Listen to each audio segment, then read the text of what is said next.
Hello again, folks. Today we're going to be starting with Chapter 8. Chapter 8 officially is about periodic functions.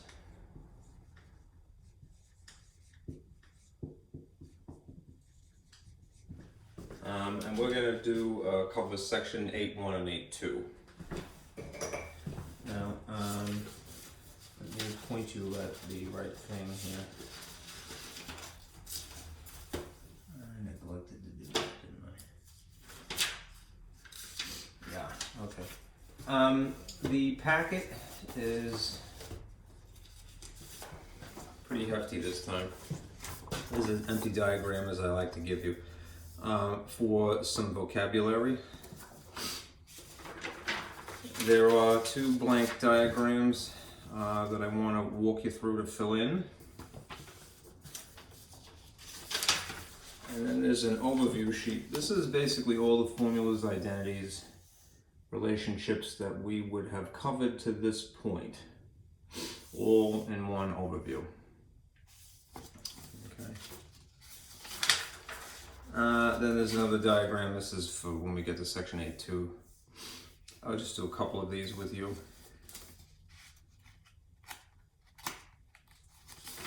And some graph paper already incremented to do a couple of drawings together. All right. And let's see. A summary at the back. This is specifically about tangent. These are just some facts that would be good to know about each of these. And this is some information about domains and ranges that I thought maybe you would want to have. I took this from the textbook. Therefore, each of the functions, and here's for tangent, and the last three you'll see. Okay, so print that, and we'll go through it. Pull that out because I'm actually going to need it. Okay. Today is nearing Thanksgiving.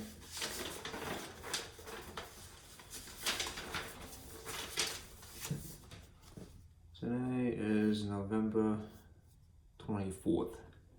So we should be covering 8.1, 8.2 on schedule. And then we are off Thursday, of course, because it is Thanksgiving holiday. We won't be back until next week. Okay. Let me put this away.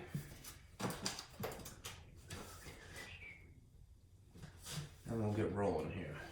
Okay. 8.1 and 8.2 are about what are referred to as sinusoidal functions. All right, and that really means sine and cosine specifically. 8.2 includes basically the other four. Tangent and its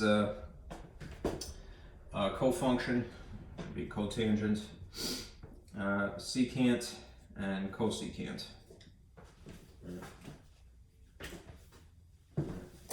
Let me give you some terminology, and then put this out of the way for a moment. I'll give you a graph to deal with. Alright.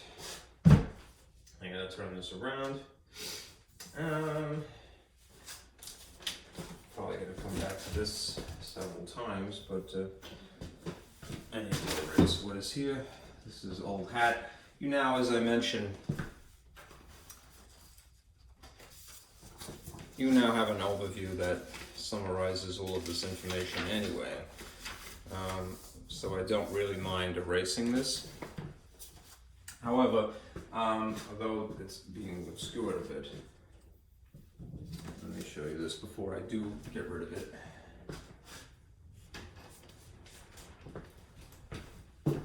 I nonetheless would advise you to make this distinction again, last time before I get rid of it. There's the SOHCAHTOA perspective of the trig functions, and then there's the standard position perspective. And really all it is the labeling is different. The SOHCAHTOA perspective, for lack of a better phrase, I think is the better of the two, for the reason that it doesn't matter what orientation the triangle that you're working with is in, right? Or which of the three angles interior of a triangle that you're working with. Usually it's just 2 out of 3, right? Anyhow, to know these is to your advantage. All right, let me erase them now because, as I mentioned, I have an overview one way or another. And I need the acrylic plastic to write on.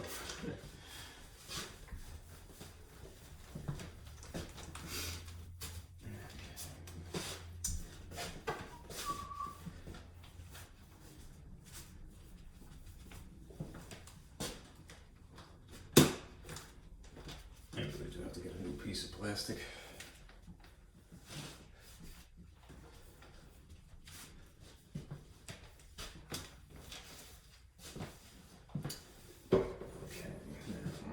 This around.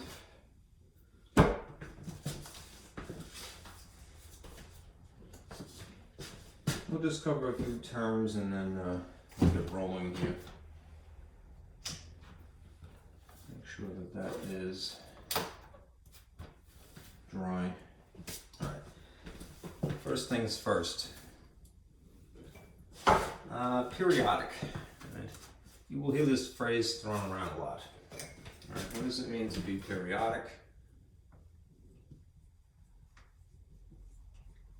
Since that is the title of the chapter, it basically means that it's a repeat, right? You have a function that repeats in an observable pattern.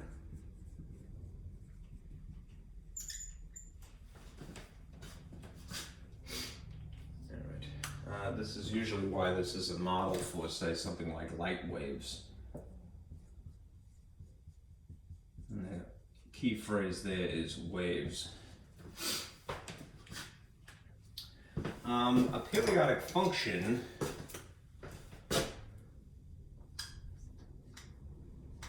to add to this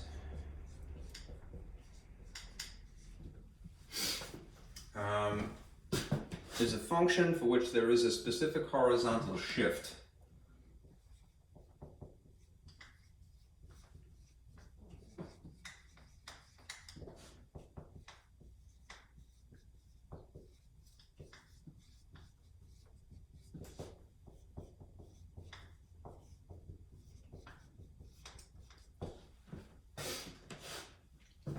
And we'll refer to that as P.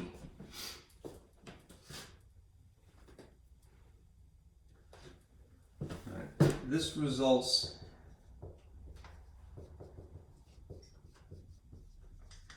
in a function that basically is equal to the original function.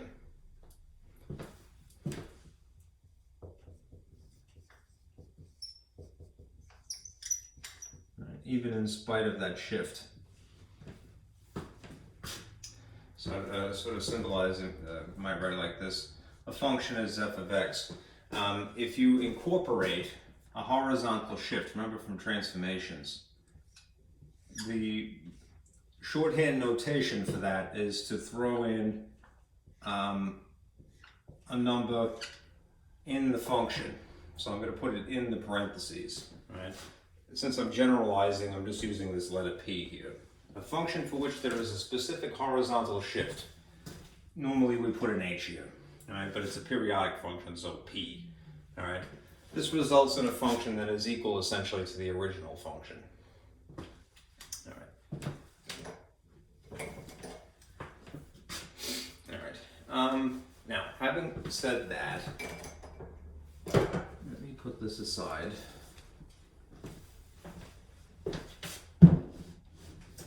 And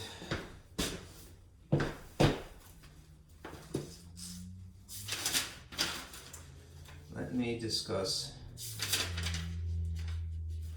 this sheet. Okay.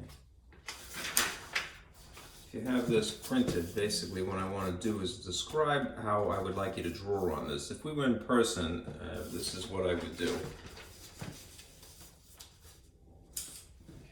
I'm going to have to, unfortunately, draw it because I don't have I don't have a projector.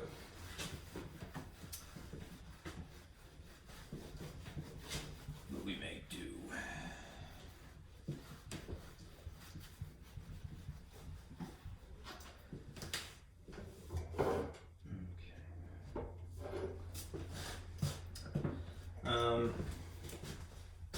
Yeah, I'll just entitle this Graphs of Sine and Cosine.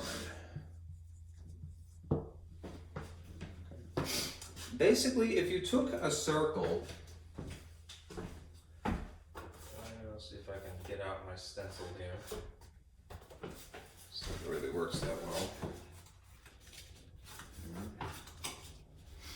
If you took a circle, a unit circle,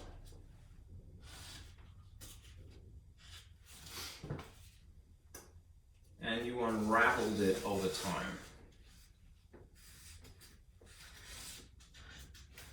you would see these two patterns. That's why in this diagram, I drew this overlay here.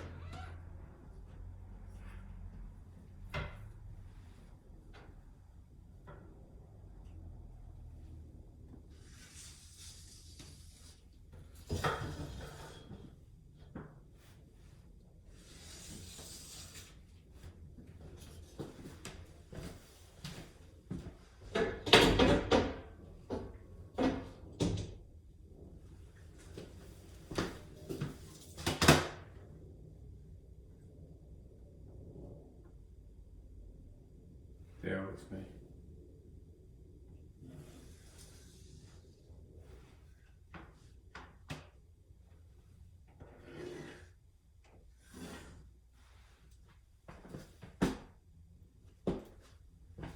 Alright, that seems sufficient, so let me continue. Let me basically write what I just said. Alright. A unit circle, which by definition is what? It would be at the center of it would be at the origin, but most importantly, the radius from here to here would be 1, right? So even if you turned it this way, the radius would be equal to 1. If you went the other way, the radius would be equal to 1, and if you went down here this way, the radius would be 1. The same would be true in this lower example here, which I have for the cosine. Radius of 1, radius of 1. All through 360 degrees, the radius would still be 1. The length from here to here. Okay. Now, let's label it, right? If you are just tracing out and you're reading as we normally do, counterclockwise, degrees to start with. This is 0, of course, right? When you make a perfect right angle, you get to this point here, you get to a 90-degree angle, and as you go a little bit further, you get to here, 180, and as you get to here, 270, right? And then as you go all the way back around, you get to 360, right? It's circular, all right? If instead of just moving in this path along the edge of the circle, right, you tried to graph this, you stretch this out over time, this is what you would see. I'm going to try to make increments that are consistent with my hands here.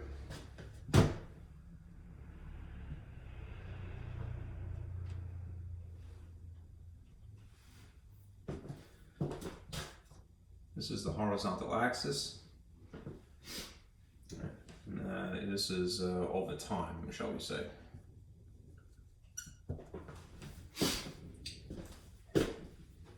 As you would be tracing up the edge of the circle here, right, you would be tracing this way. All right. Now you're going to eventually reach a maximum, so what I really do have to do is illustrate sort of the ceiling of this. And I'll put this in red. And I'll dash it because it's not really part of the graph.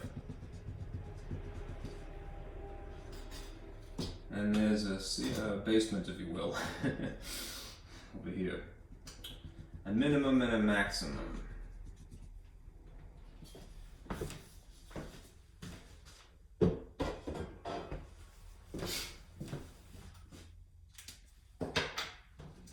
To complete this thought, all right. Tracing this way, stretched out over time, you would basically run that far along this graph, all right? And then on the circular path, if you're going down to 180, you're now stretching downward, the graph would also do the same thing, all right? You would stretch down. But then an interesting thing happens, because you're, in this case, moving in a circular path, and in this case, moving in sort of a linear path, all right? The way that the graph looks is not circular, it's this waveform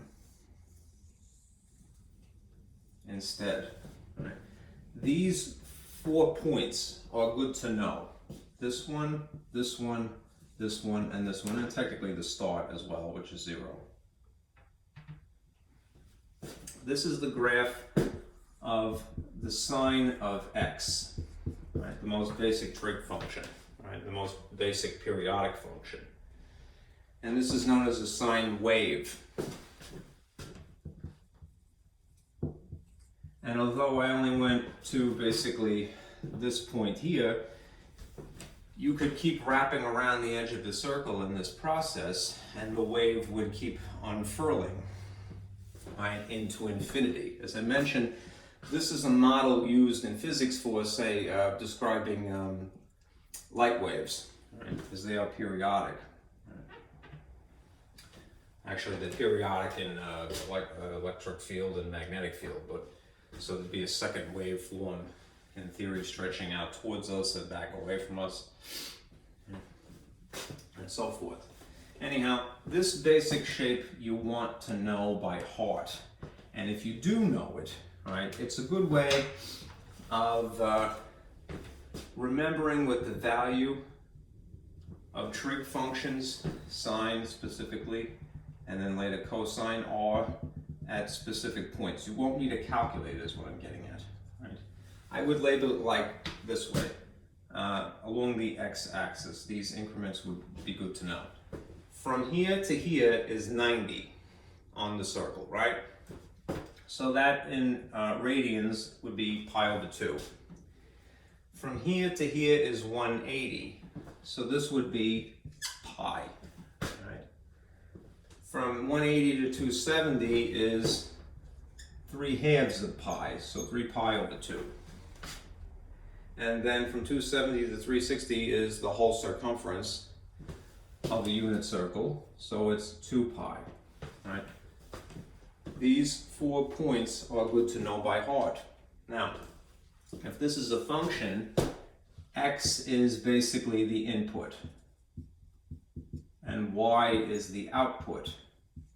Y is going to oscillate. It's going to fluctuate between a maximum and a minimum.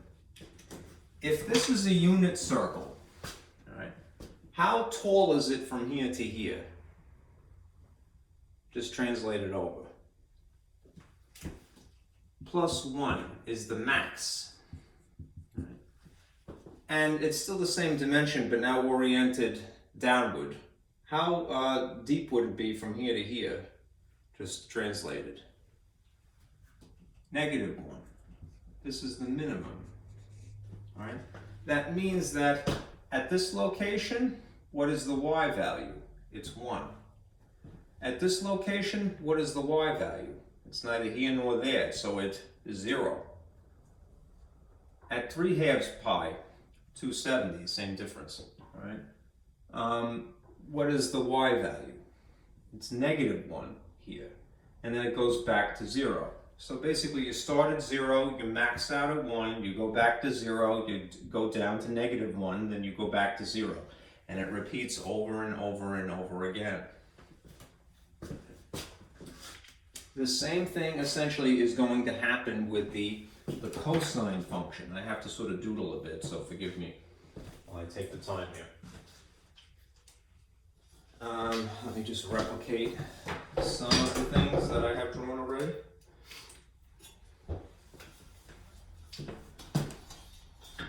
I'm going to put my little dashed line in here. And just to distinguish it from the top graph, I'm going to use green.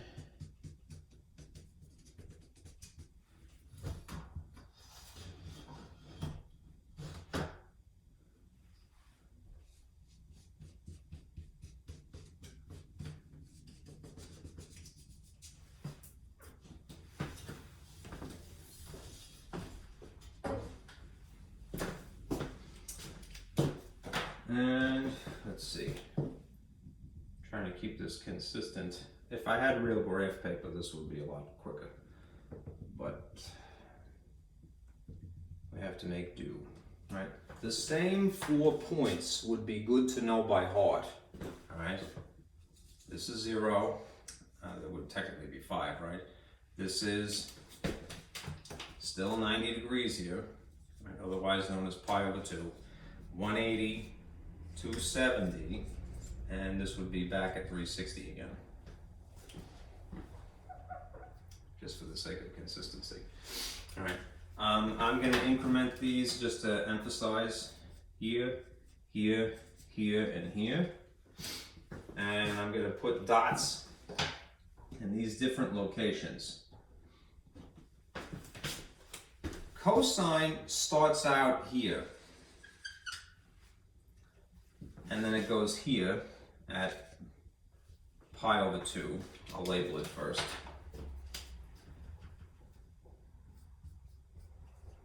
Pi, 3 pi over 2, and 2 pi. Cosine starts out at 0, goes down, well, 0 for the x and 1 for the y. Goes down to 0 for the y value, pi over 2 for the x value, then down here, then back in the middle, then back here. And this is what the wave looks like if you connect the dots.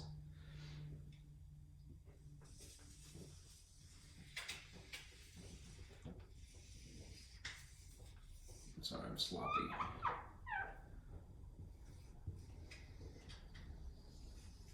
It is the same waveform, right? Looks more like a V shape in this respect, I suppose. But it results from the same process, right? In this case, you're starting at 90, right, rather than starting at 0. And you're running this way and back to 90. Right? This is, and I'm sorry for the sloppiness,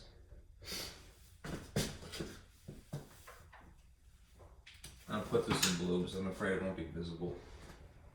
Y equals the cosine of x, right, as opposed to y equals the sine of x, the red graph. This green graph is y is the cosine of x, right? The difference between the two of them is that they are out of phase, is the expression. Sine and cosine are out of phase by 90 degrees, or you might say pi over 2. It just means that they start at a different point. Sine starts at 0, cosine starts at 90, right? But the maximum is still positive 1 because this is an unraveled unit circle. And the minimum is still negative 1, at least if we're talking about a unit circle. And it is a periodic function as well because it would just continue. I only did, these 4 points. Do know these 4 points, all right? Because you don't need to calculate it if you memorize them. And believe it or not, drawing the picture, even 1 or 2 times, you will remember a lot. all right? If x is the input, y is the output. At x is equal to 0, what is y? Positive 1. At x is equal to pi over 2, that's 90 degrees inputted here, what is the y value? 0. What is the y value at pi? Negative 1. What is the y value at 3 pi over 2? 270 degrees. 0 for y. What is the y value at 2 pi? Positive 1. You could certainly use your calculator, there's no sin in that. Here's just to verify. If, just say hypothetically, you use your calculator, make sure that the mode is in, let's say radians if I enter it in that style. Cosine of pi over 2.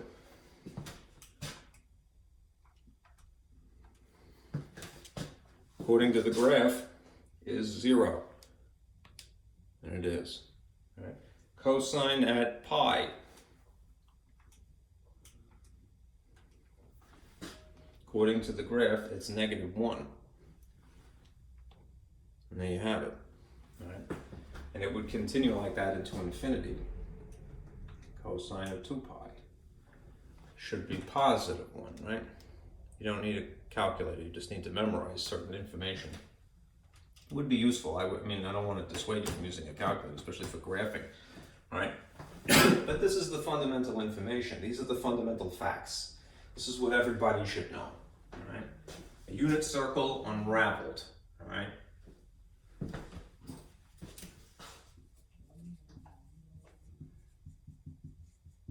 Forms a sine wave, right? A cosine is a sine wave at a phase by 90 degrees. It just starts in a different place.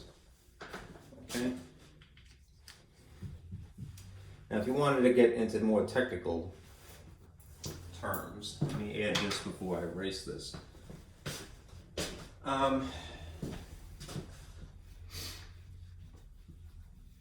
You may remember the conversation about even and odd functions, which really is for the benefit of recognizing symmetry. All right. Sine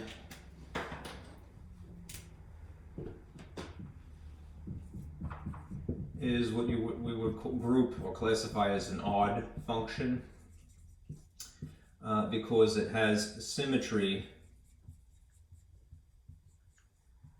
about the origin. What does that mean, just to remind you? It means that if you reflected it over the y-axis and then reflected it over the x-axis, doing both of those reflections, first over y and then over x, you would end up with the same picture, essentially. Odd functions behave that way. They have symmetry about the origin. Those two maneuvers, if you will. All right. Cosine is an even function. We group it together with those bunch, right? Which means that it just has horizontal symmetry.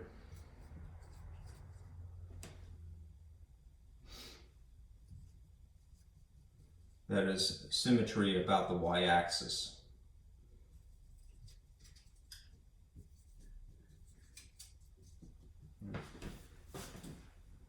If you reflected the green curve over this y-axis, you would have the same picture, right?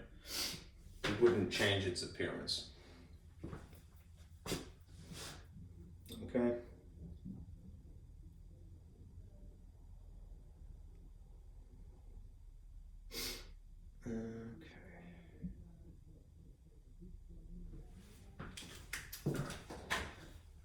Let me show you something I've been dying to show another human being for a long time. It's a little silly, but this idea of taking a circle and basically unrolling it over time, unraveling it over time, I think you probably get it, right? But I tried to make a device that illustrates that. So, not in the past day or two, but I started working on this in March. But let me show you what I made. All right, it's not complete yet,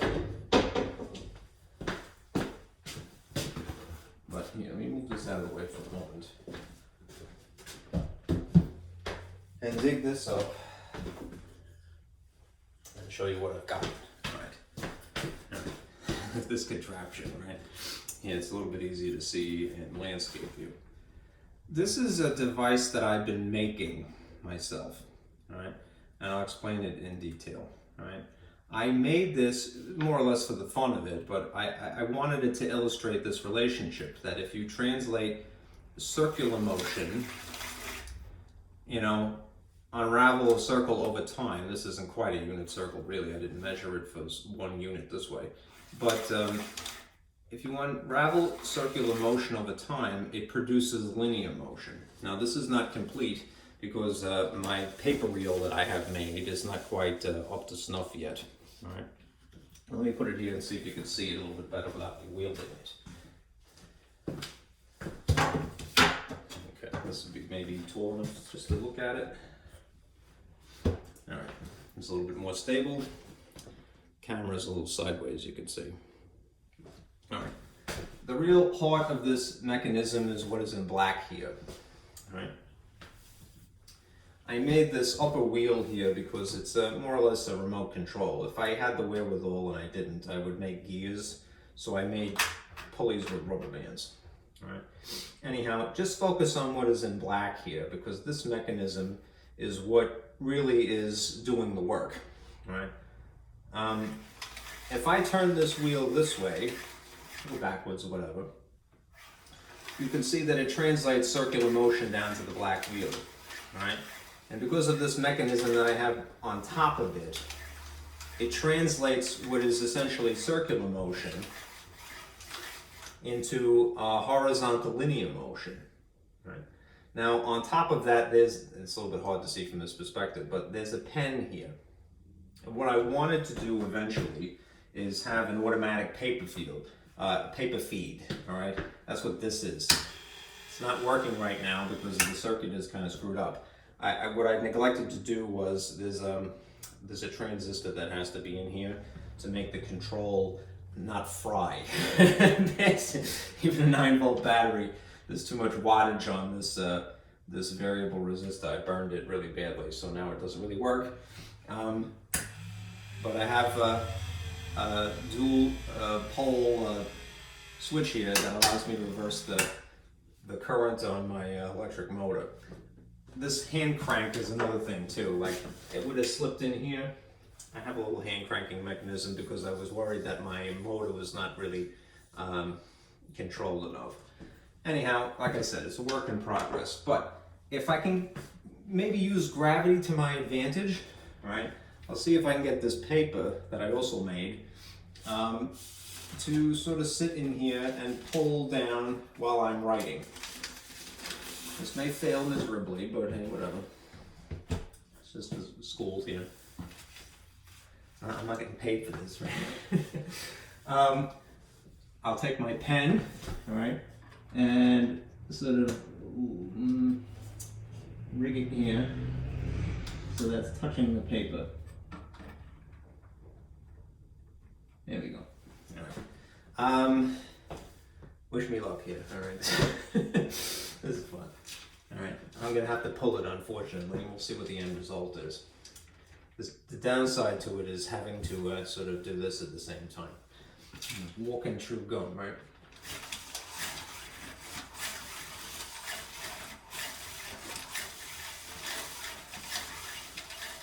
It's kind of working. Yeah, I'll show you what I got.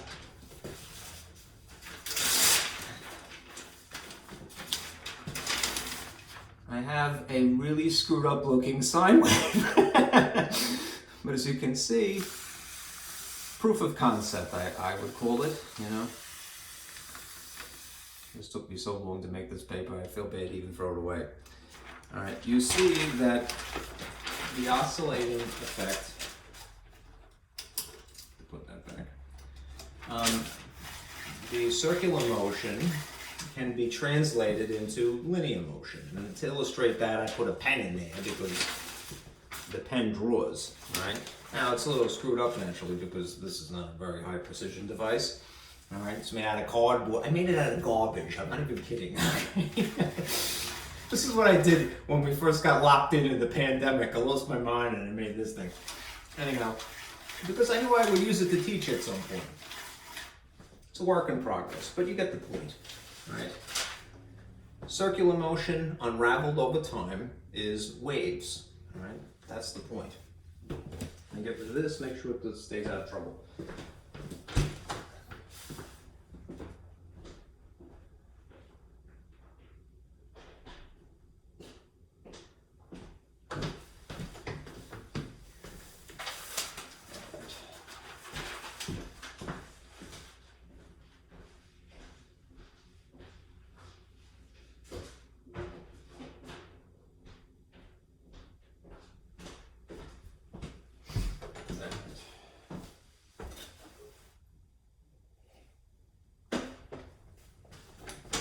Back to work.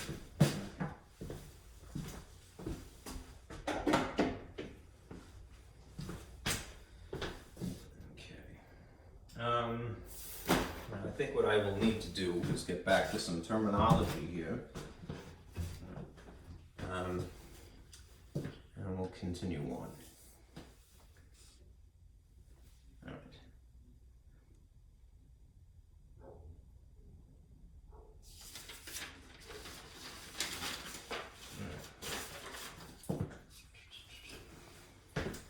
Let me erase this.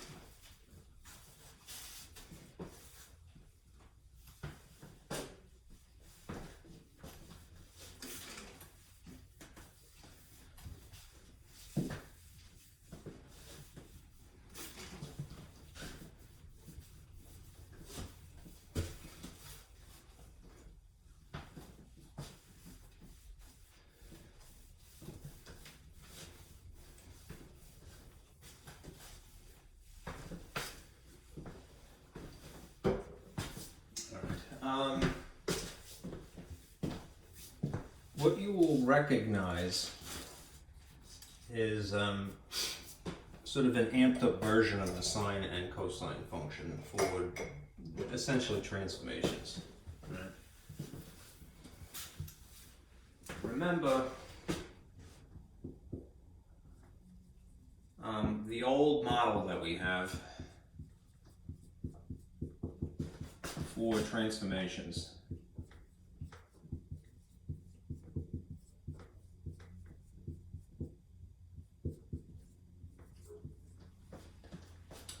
y equals a times x minus h, there's a b in here, plus k.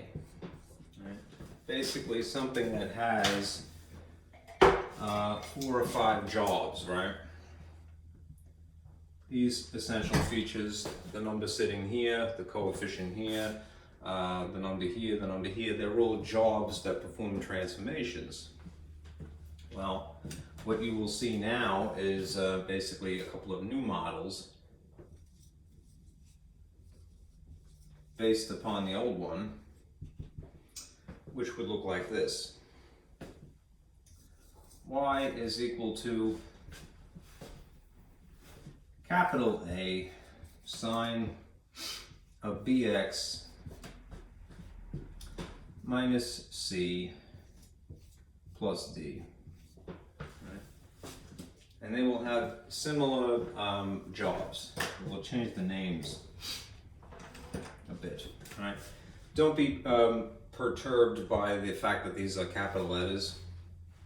It's just a constant. Pardon me. It's just a coefficient of the function here. Same thing here. Just a coefficient of x. A horizontal translation here. A vertical translation. Right. And we could put this with the next one, cosine, as well. And when we get to section A2, it's tangent and cotangent. They all will have that feature. In the worst case scenario, they'll have those 4 things. okay? Now, what are their jobs? For that sake, let me get back to the other board here.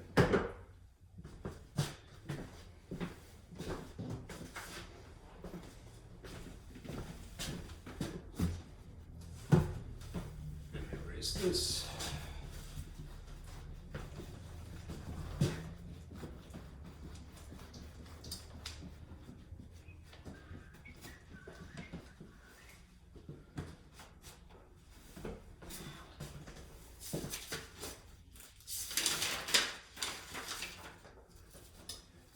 Let me start with one thing that is maybe the most obvious. There is firstly the capital letter A you'll see in the transformation model. Right? A stands for amplitude. And amplitude is basically the height of the wave.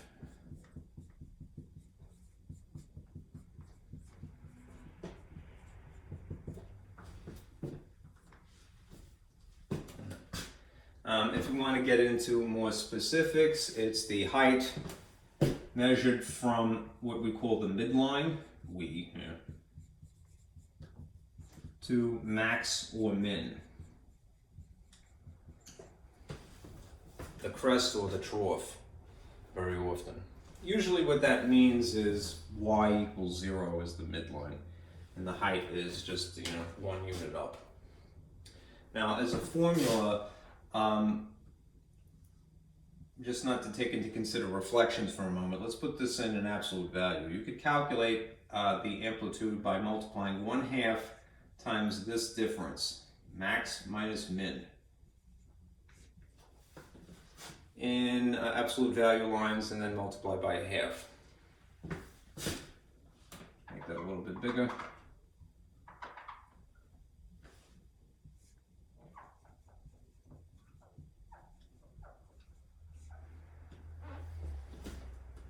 Peak and valley. Okay. All right. The next thing is B.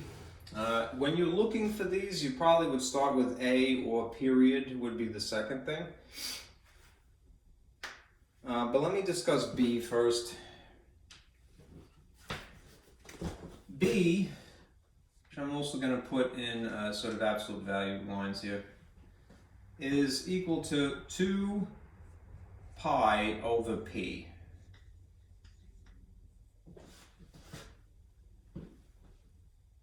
Right. This is normally referred to as the angular speed,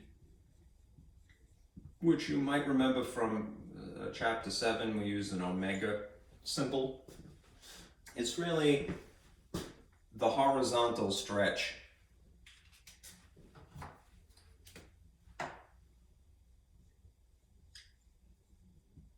in the parlance of transformation or compression in theory. Just like the amplitude is really the vertical stretch.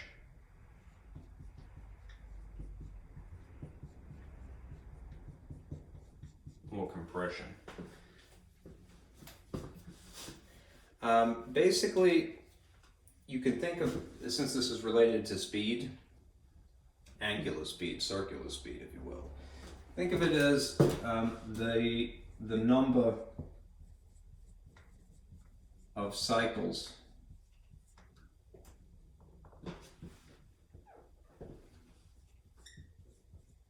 complete cycles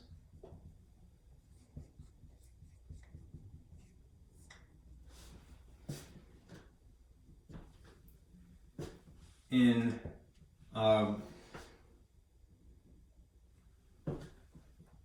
a period, and period is, for all intents and purposes, time. All right. A number of complete cycles, the waveforms, a number of complete patterns, all right, in a given amount of time, in a period. 2 pi, remember, is a unit circle's circumference, all right, so it's a distance really. and P is an amount of time. So if you have a distance over a time, you have something that is akin to speed. Okay? Now I'm going to throw period in here next because these two things are closely and intimately related.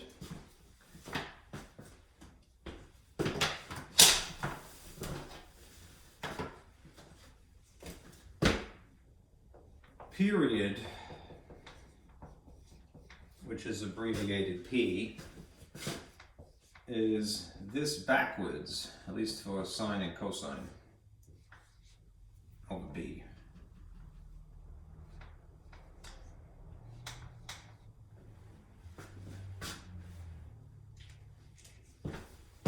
Let me throw in one extra thought here. The period for sine and cosine is usually 2 pi. Those two graphs illustrated that, right? Graphs. Right. Notice the relationship between these two things. They're the same formula, basically rearranged.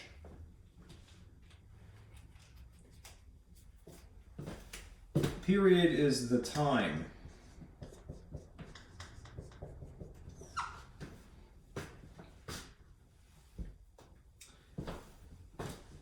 It takes to complete a cycle, a wave. If angular speed b is the number of cycles, right, then period is the time it takes to complete that cycle, or at least one of them. I'm trying to underline these words because I'm trying to simplify the definition without being incorrect.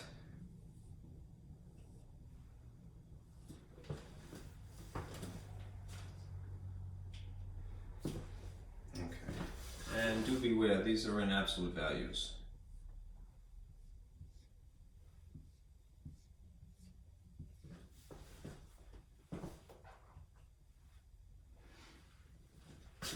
Okay. Then there is the phase shift.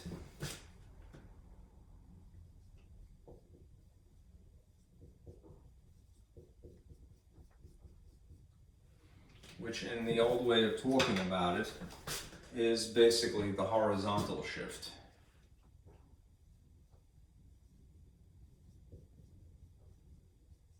And it is still counterintuitive.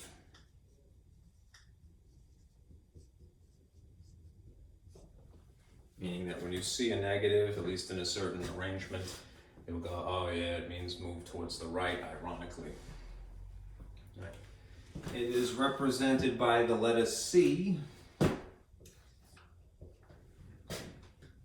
And if it happens to be factored, and sometimes you will see that, you will see it as C over B.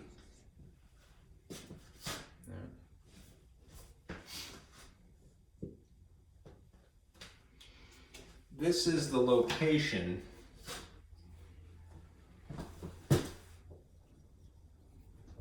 it's in blue.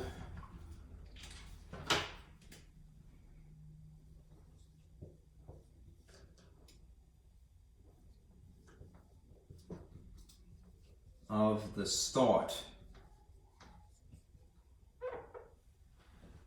of the waveform.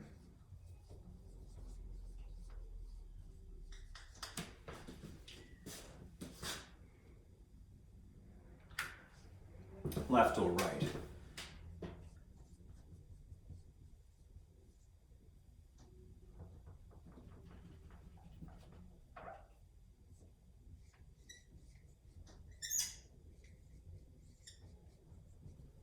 You can see that it is contingent upon B as well.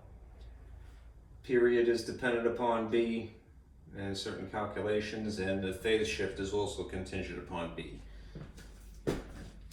This is the location of the start of the wave. Then there is the last letter, D.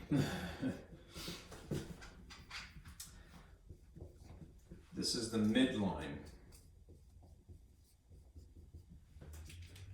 Again, sticking with the old way of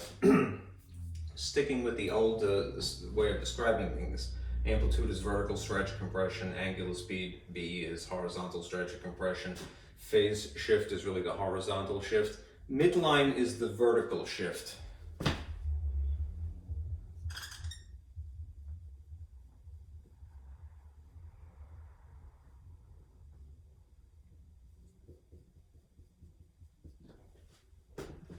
And you can calculate it if necessary by way of the maximum and the minimum. If you add the max to the min and then divide by 2 as opposed to subtracting them,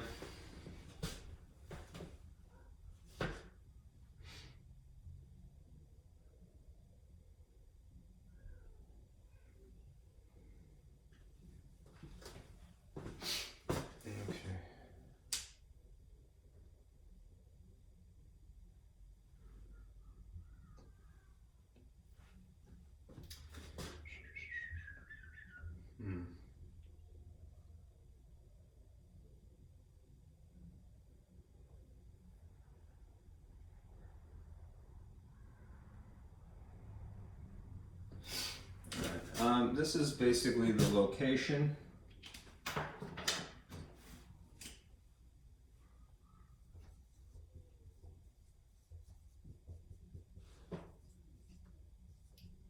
of the middle of the waveform.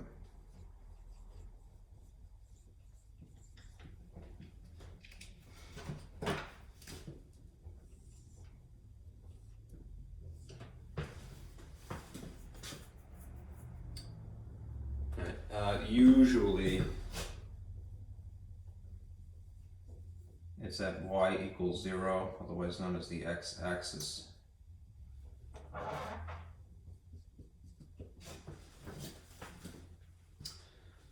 Okay.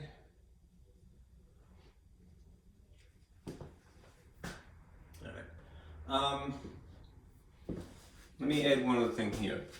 If the phase shift is essentially the start of the wave, what you might do is think of the period as being basically the end. Right. It is good to know where the start and the end of the wave is. Right? Look at the period, look at the phase shift in both of those cases. Okay?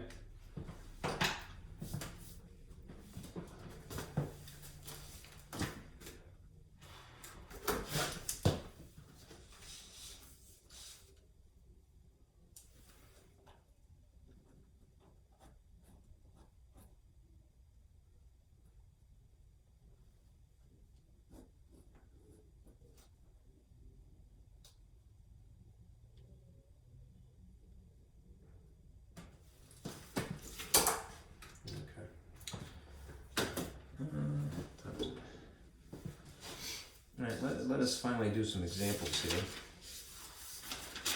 And move along.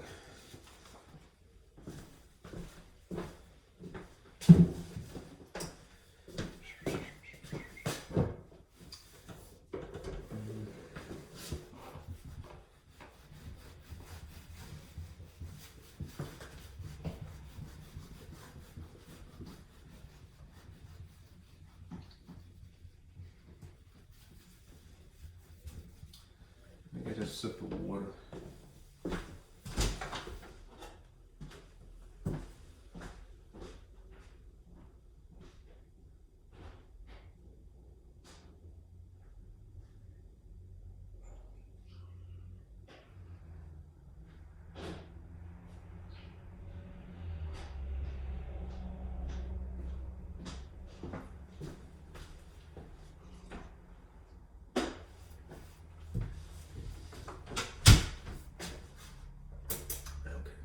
Trying to make sure I'm not locking myself out of my apartment. That would be terrible. All right. First thing that you would be asked to do is identify period, right, of the function. Right, so if you were, say, given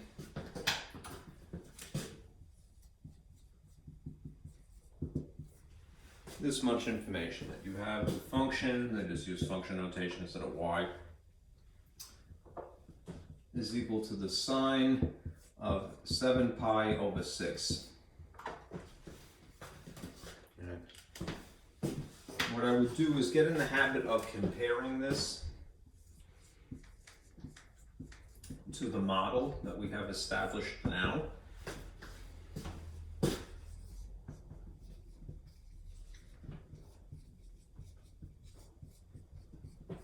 Right, and you could see what is included and what is not included.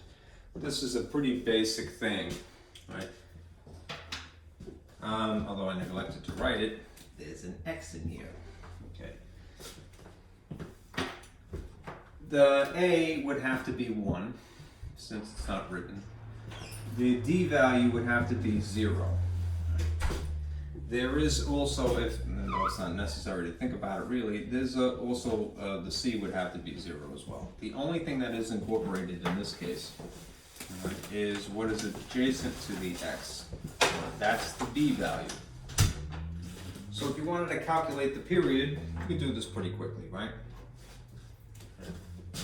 If B is equal to 7 pi over 6, right, and the period is equal to, for a sine, is 2 pi over the absolute value of B, you just have to insert this into the formula.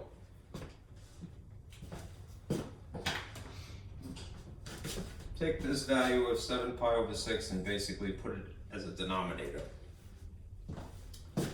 So if you have 2 pi over 1, and this is a division,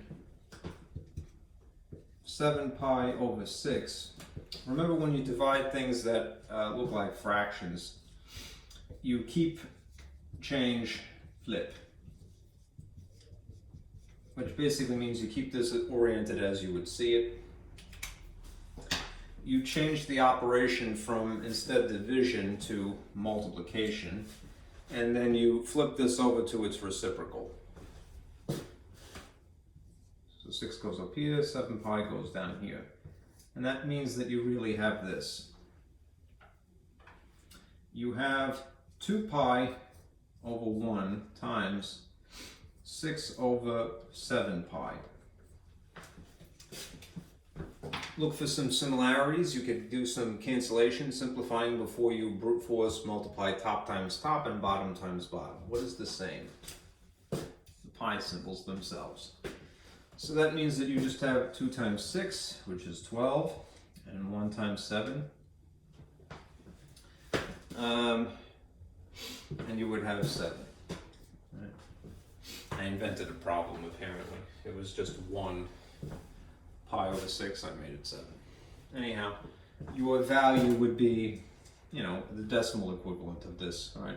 You can keep it as 12 over 7. The original problem was really just this, I just invented it, apparently.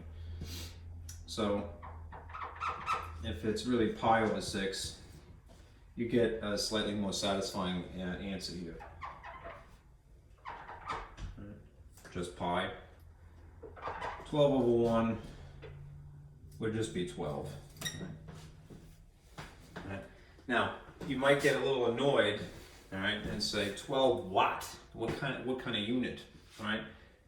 Well, we're talking about the period here, and the period is essentially time. So although it isn't explicitly stated seconds or minutes or something like that, just for right now, convince yourself it's some increment of time.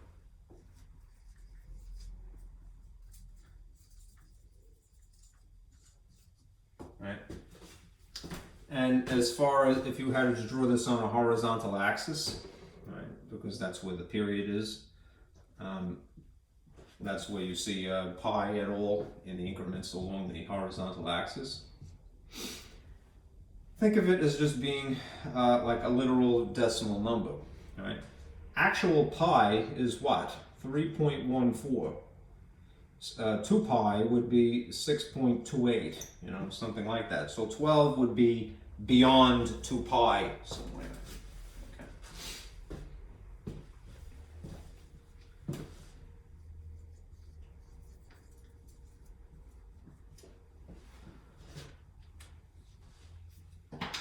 Okay. Let's do another.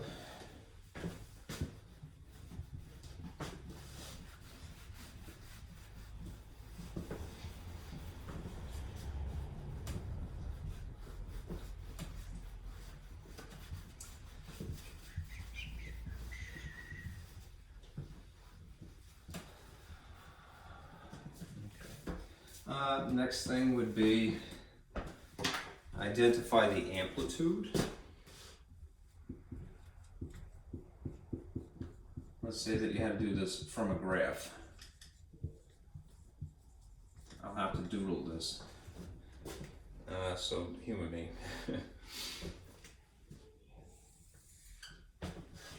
Suppose that you are given a drawing that looks like this.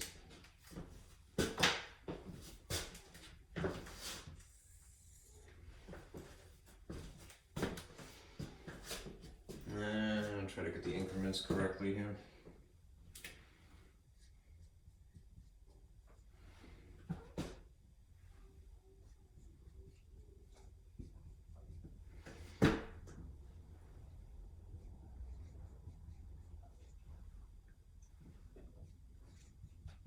Don't be deterred. It isn't always incremented in the traditional way for a unit circle. Right? That's just it. It's nicer if it is.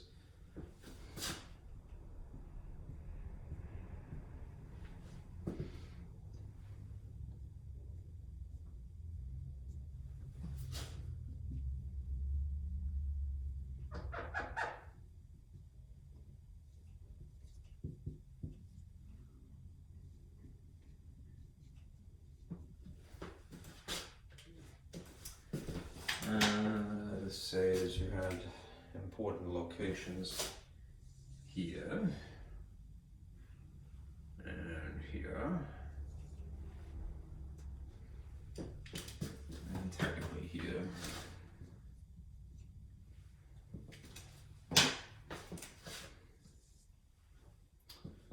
And here.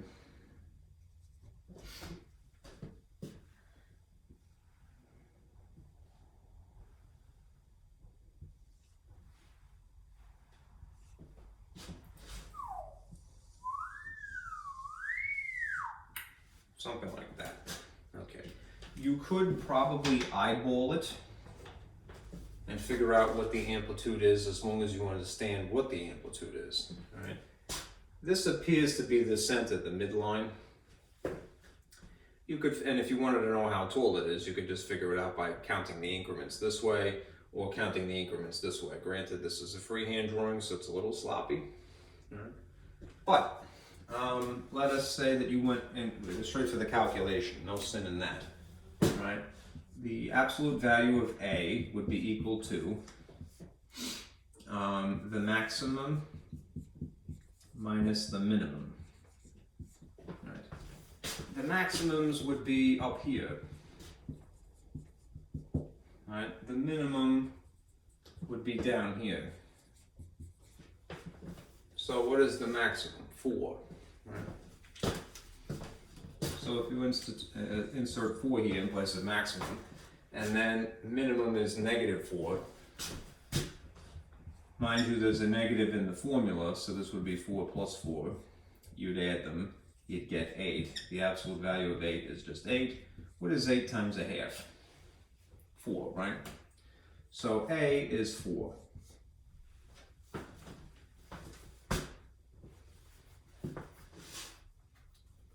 There is one other adjustment that you would have to make, but it's not going to be provided by the calculation, unfortunately. The normal orientation for a sine wave is like this. What is in blue?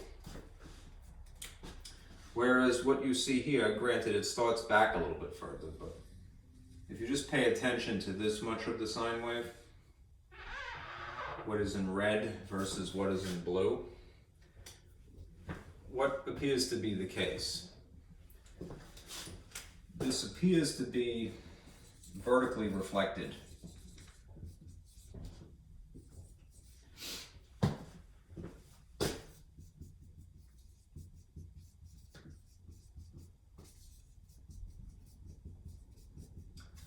How, if you remember from transformations, how do you get something to vertically reflect? A negative sign attached to the vertical stretch. All right, so you would just throw in a negative to compensate for that. All right.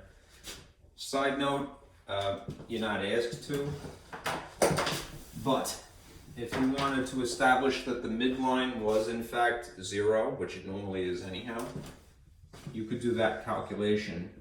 D is equal to the maximum plus the minimum divided by 2. So if the maximum is, again, 4, and the minimum is -4, you would end up with 0 divided by 2, which is equal to 0. And that's 0. Y equals 0. Okay.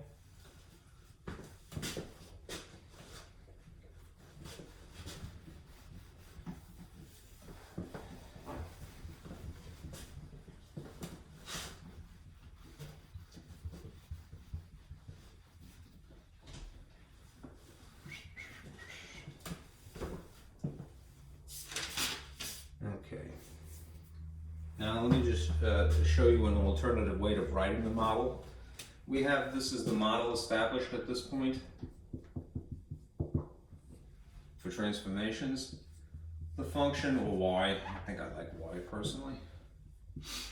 A sine of bx minus c plus d.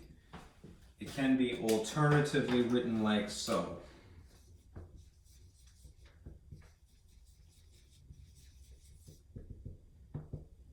Somewhat factored.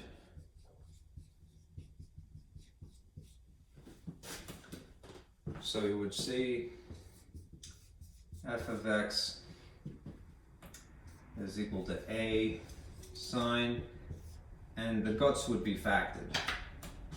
So if you factored this, right, and you kind of force the situation to basically factor a b out of here, the way that you would have to compensate is that you would have c with a b underneath it, right?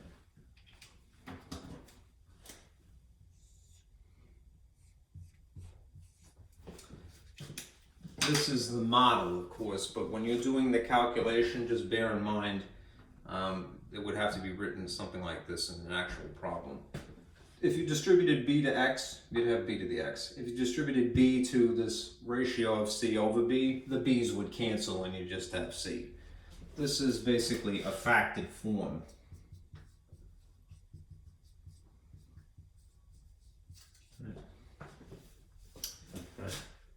In this form, it may be easier to draw.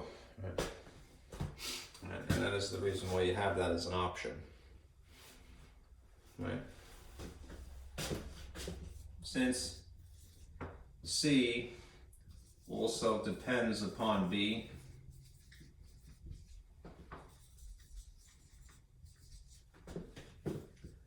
the factored form would make it easier.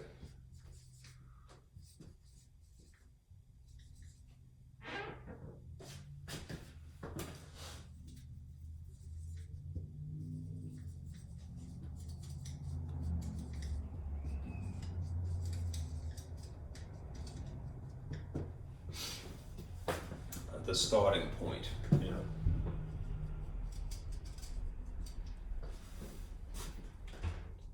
Okay.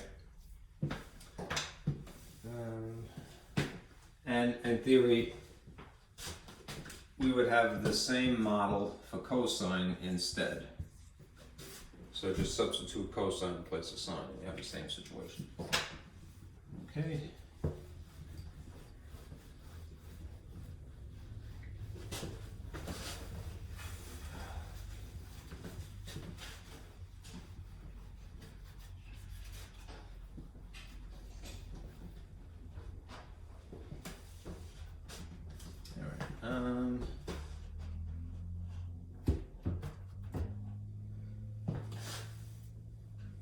Now let me sort of give you the whole kitchen sink here.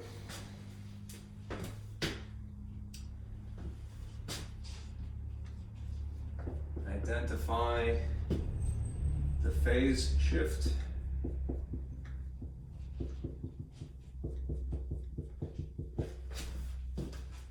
and the vertical shift.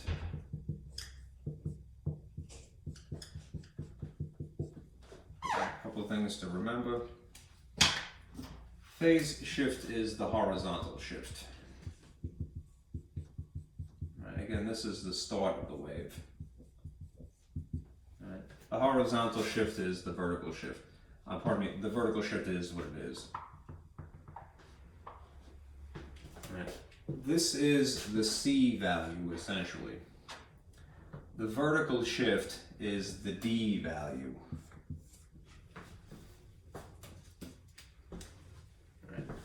We have, just to put this back for a moment, established that.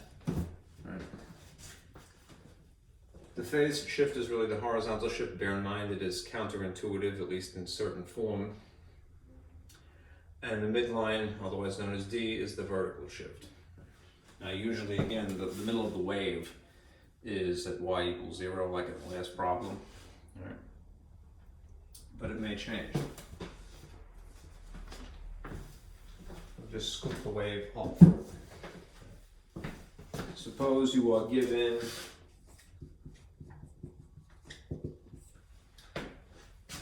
the function of x is equal to sine of, where is it? X plus pi over 6 plus 2. And again, get in the habit of comparing to the model.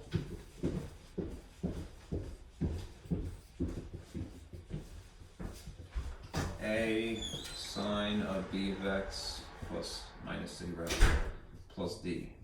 We'll see what is included and what is not included. This isn't quite the whole kitchen sink, I should correct myself, but let's look what we have. If there is no number here, then one would have to assume that that is 1. The amplitude would be 1 as if it came from a unit circle, right? And if it's, again, no sign attached to it, it's in the usual orientation. It's not vertically reflected. Attached to this would technically be 1 here, so that's the B value. And this is the C value, right? Which is, again, counterintuitive. Normally in the formula you see negative and you think positive. It's crazy, right? And this is your D value. All right. Let us calculate the phase shift.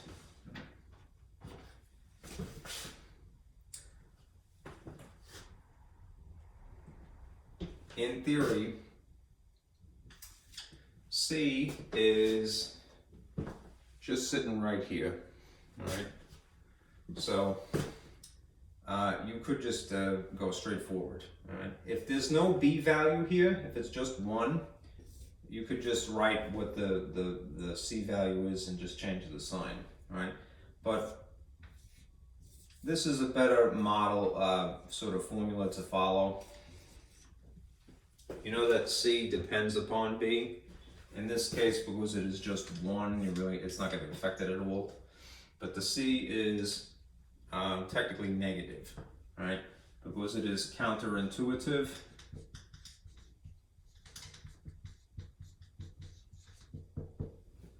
This is negative pi over 6, which simplified is just negative pi over 6.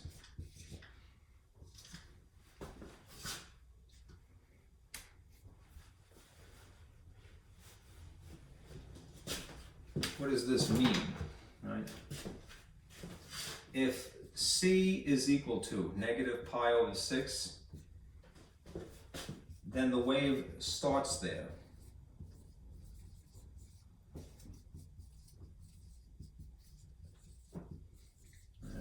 I mean, it goes into infinity in both directions, but when you start drawing it, if you had to do this, at negative pi over 6, so past the y-axis on the left side.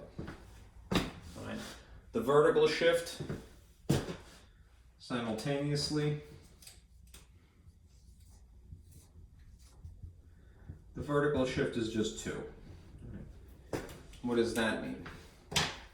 It means if D is equal to 2, then the midline isn't y equals 0, it is y equals positive 2. The whole thing is vertically shifted up.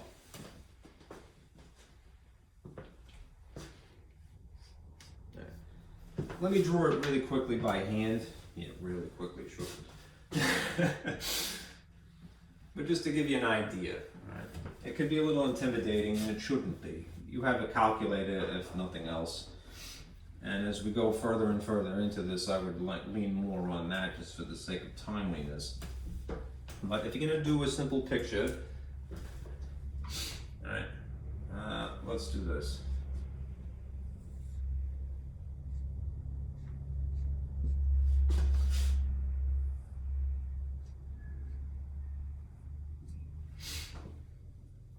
This isn't incremented really that well. Graph paper is always a better idea. If this is pi over 2, and this is pi, and this is 3 pi over 2, and this is 2 pi, and that's 1 and negative 1, the wave under normal circumstances looks like this. I'll do it in green somewhat reluctantly. This was a sine wave. So if you have y is equal to the sine of x plus pi over 6 plus 2. Right. This being a sine wave, we'll start with it looking like so. Right. Those points, 0, pi over 2, 0, pi, 3 pi over 2, 2 pi. We'll do the horizontal shifting first. If you just took this and you scooted it back to there, right? That means that it would be beyond the y-axis here. If this is negative pi over 2, here's something that would be a good thing to know for your own sanity, right? For reference,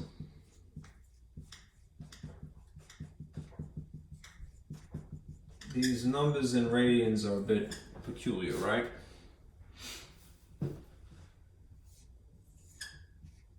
Pi over 2, which is 90 degrees, would be here and here's 0. In between there and there, right? Know this order. It's 6, 4, and 3.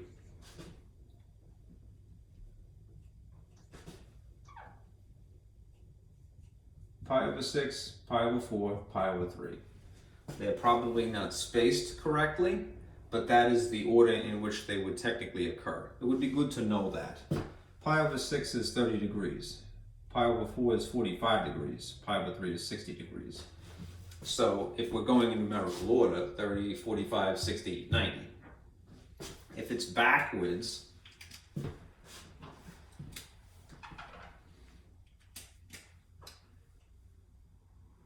say we're reading from on the left side, and this is pi over 2, negative pi over 2, then it would be like this. 6, 4, 3. Pi, pi, pi, negative, negative, negative. Okay? Kind of keep that in mind if you had to draw this by hand. So if this is negative pi over 2, and I'm going to start at negative pi over 6, that's like very close to the y-axis here. Negative pi over 6 is the start. Okay. Every one of these dots would be scooted over that much. So you would have a dot here instead of there where it's green. You would have a dot here instead of where it's green. You would have a dot here instead of where it's green. You would have a dot here instead of where it's green. And so this is what your picture would look like initially.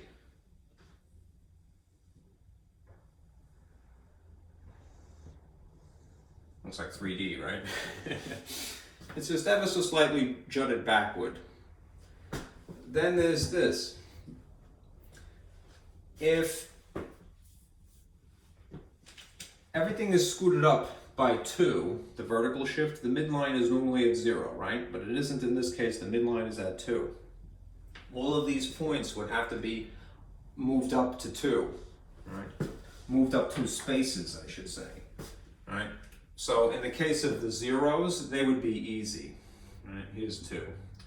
Everything else would have to go to 3, really. I didn't compensate by having enough wood space, right? But yeah, I'll show you.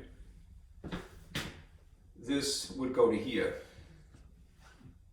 This would go up here, right?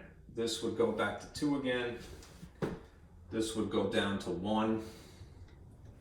And this would go, let's see, up to 2 again.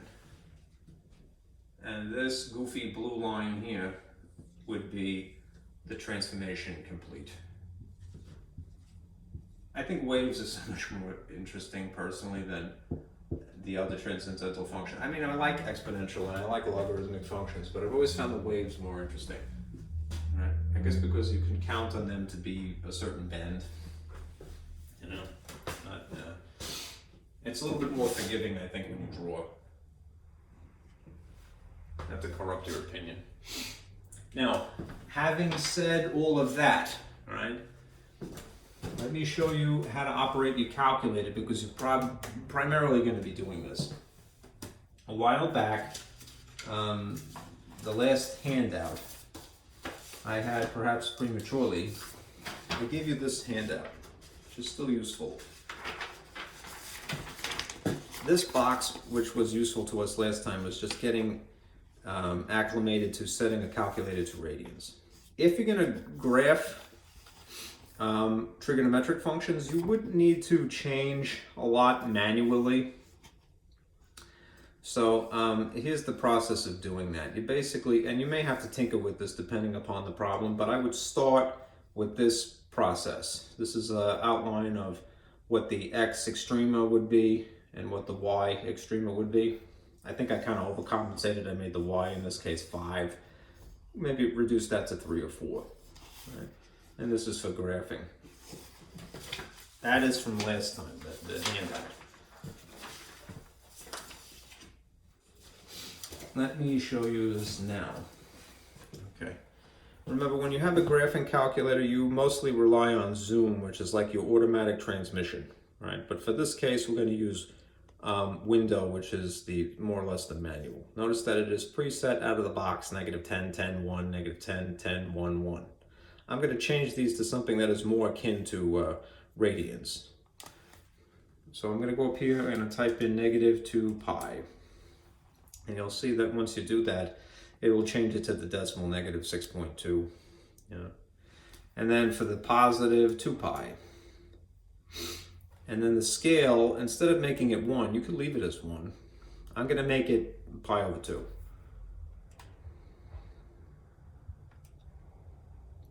Right. So notice that the scale is then technically 3.14 divided by 2 is 1.57.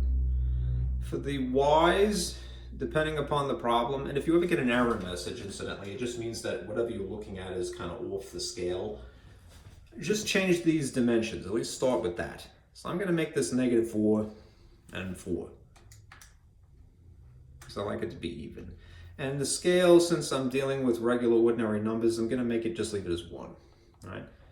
Now, there may be some junk in here, so let me see if I have anything else. This is manually set. I got to clear this stuff out. All right. If I just plotted sine, you'd see that it draws a pretty nice sine. All right, from the perspective that I enabled. If you want to get a specific value, hit trace first. All right, here's 0, and there's what y is. If you type in, let's just say pi, it'll put you right here. All right, and it will tell you that the y value would be 0, as it naturally would be. So you could just type in pi, and it agrees. Right, that is what 0 would be. Right. Let us enter this function and see if it draws what my prediction was. All right. Something scooted back, negative pi over 6, and something scooted up 2. So I'm going to go back into y equals, all right, and I'll type in this function. Sine of x plus pi over 6. You may need to use extra parentheses, but we'll see what we can get away with, plus 2. All right. I like to be extra careful, but I didn't do it this time. Pi over 6. All right, maybe encapsulate that if it comes up funny. All right, now we'll hit graph. And there you have it. All right. Let us put in this value, negative pi over 6 for the x value, and it should be 0. Well, at this point it should be 2 actually, so if this is correct. All right, so I'm going to hit trace, and then I'm going to type in negative pi over 6. And there you have it, y equals 2, right? There's where the wave starts now, all the way up here, right? If I went to pi over 2 would really, this dot here, the x dimension, is whatever the difference of pi over 2 and pi over 6 is, right? What was it? I was curious. What would technically be here if you wanted to test it? Pi over 2 minus pi over 6, you would have to change these to 12ths. 2 times 6 is 12, so this would be 6 over 12. 6 times 2 is 12, so this would be 2 over 12. All right. 6 minus 2 is 4 twelfths, right? Which simplified would be pi over 3, right? At pi over 3, it should be 3. So I'm going to test that trace. Let's see. Pi divided by 3. It should be 3 on the scale here. And there it is. Very good. All right. Don't be intimidated. All right.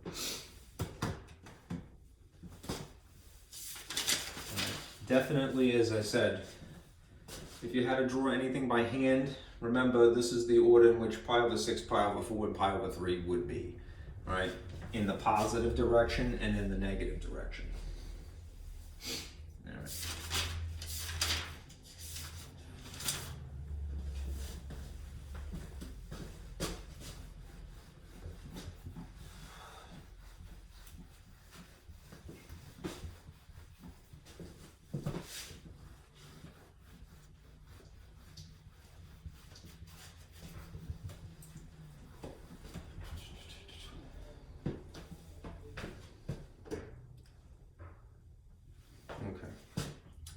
All right.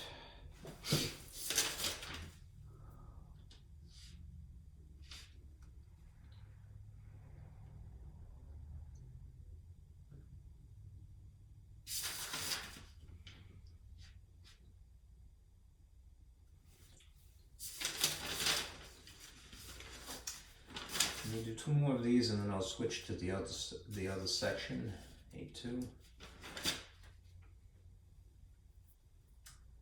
All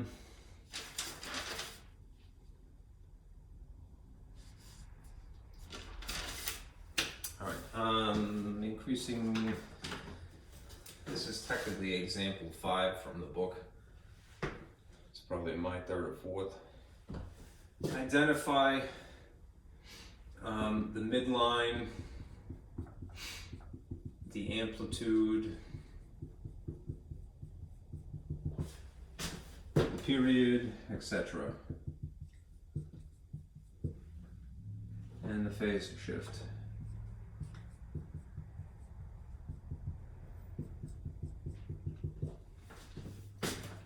And give in this. The function is equal to 1/2 cosine of x over 3 minus pi over 3. Right. Again, just for the sake of comparison,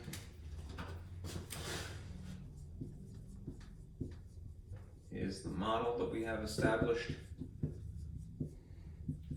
A, now cosine bx minus c plus d.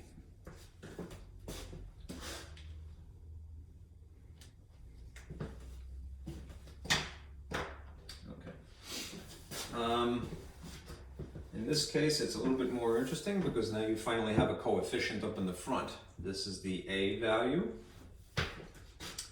So if I did it in alphabetical order, all right, A is 1/2. Right? That is the height of the wave. Right. B, this should be an X here. I would, in this case, factor this. Do yourself a favor for identifying B and C individually. Let's see.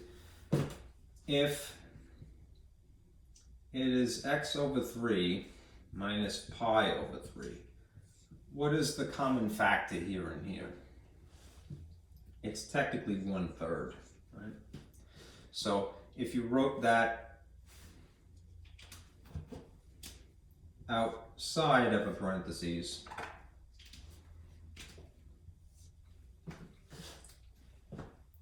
that would leave x behind, right? 1/3 ripped away from x is just sitting out in front, and now the x is here. You could always distribute it to check.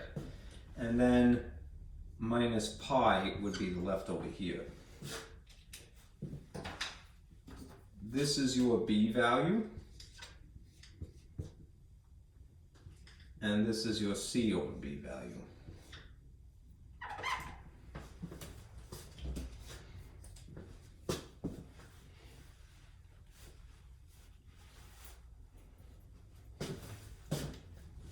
All right, so what is B?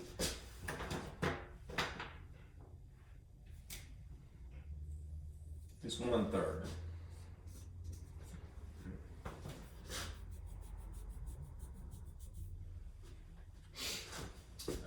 And that is of course, the horizontal stretch.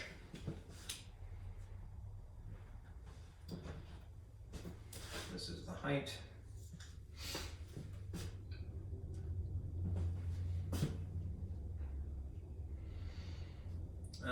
This is the horizontal stretch if I were using the old-fashioned phrase. Right. And realistically it means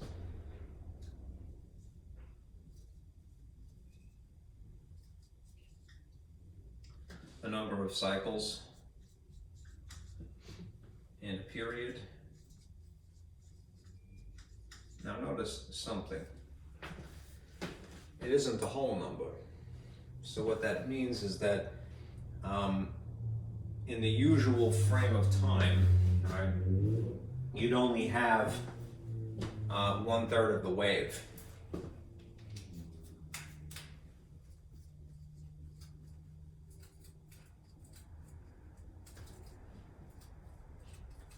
In the usual time.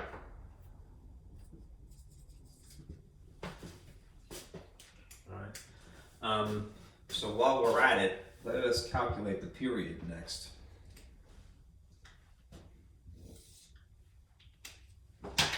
the period is normally for a cosine 2 pi, right, in this formula.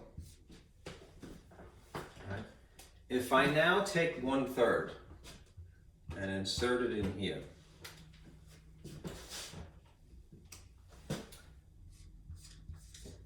I have that issue from before. I'm dividing really. So this is 2 pi over 1 divided by 1/3.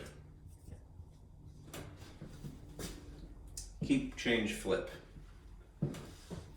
This is really 2 pi over 1 times 3 over 1. Denominators are 1, so it's kind of, superfluous. 1 if you like. And 2 times 3 is 6. 6 pi. Right. If the period we just calculated is equal to 6 pi, that means it takes that long to complete. And being hailed. Right. That makes sense because in the normal 2-period pi, you'd only have 1/3 of the wave. The usual time is 2 pi. So if it takes 6 pi to complete, right, then you'll have 1/3, 2/3, 3/3 at the end of 6 pi, right? Remember, this is the end. Right? This is the end. The end, my friend. What the heck is this?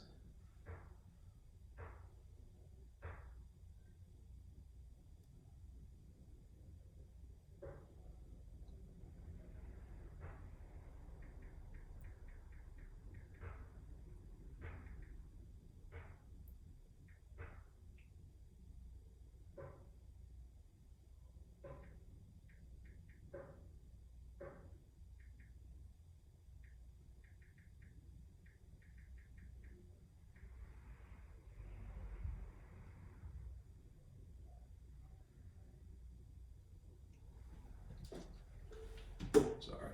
Okay. All right. Where was I? All right. We factor because we don't just have 1 here. We have a fraction, right, to identify what b is. And we then calculate the period immediately after. And we can see that these two things confirm, right? 1/3 of the wave occurs in basically the usual 2 pi time frame, right? But which means that it will take until 6 pi to get a complete wave. Just because I need the space, let me erase a little bit here.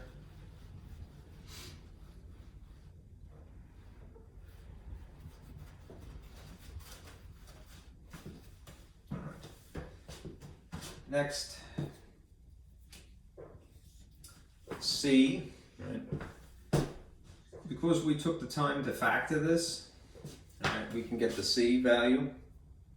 I erased it because I'm a ding dong. Alright, let me write this here. I'm going to put it here just because I'm not doing myself any favors, as you can see.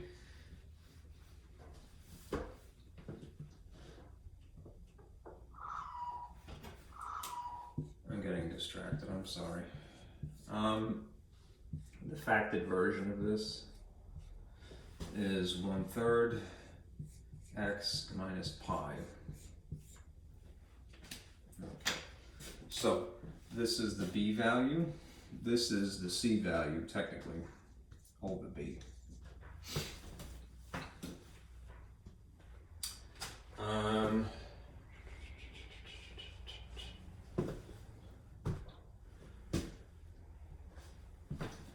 So c is, in our case here, pi. Right. We ripped out the 1/3. Right, the b is now here. Okay. Anyhow, so this is the phase shift. All right. Phase shift is realistically the horizontal shift, which means that this is where the wave starts.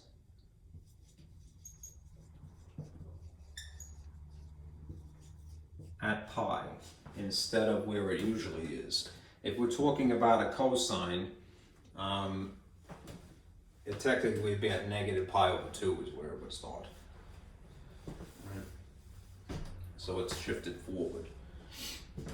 Right.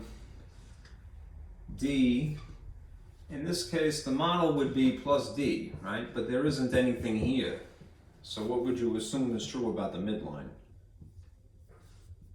That it is in the usual place. D is 0, right? So therefore this is the vertical shift, it's not vertically shifted.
Okay.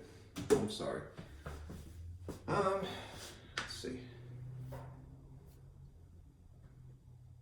That was just for the sake of identifying this information, right? Your amplitude means that your wave is a little bit shorter than it normally would be, all right?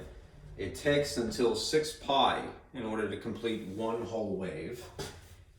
It's going to start at pi instead of where it normally does. Now, if you think about cosine as basically not really starting at 0, but kind of behind 0. Here's a little simple graph, right? Cosine, as much of it as we usually pay attention to, is at 0 for x, right? But if you think about it, I don't know, maybe I'm corrupting you. It normally would start back here, right? If you want to think about it that way, because it's out of phase with sine by 90 degrees. Instead of it starting here, all right, it's going to be, this is pi over 2, and this is pi. It's going to be there, you know. And then you would see that much of the wave there. You could think of this as being the start instead, if you like, and maybe that's a little bit more intuitive, right? Yeah, I'm dopey, sorry. Shame. That's probably a better course of action. If we think of this as being the start for cosine, and that's 0, just think about it as being something like that, okay? It's starting at pi, right? Now, on top of that, it's going to be distorted a little bit because, all right, of the horizontal stretch, right? So, between basically, I'm gonna erase this.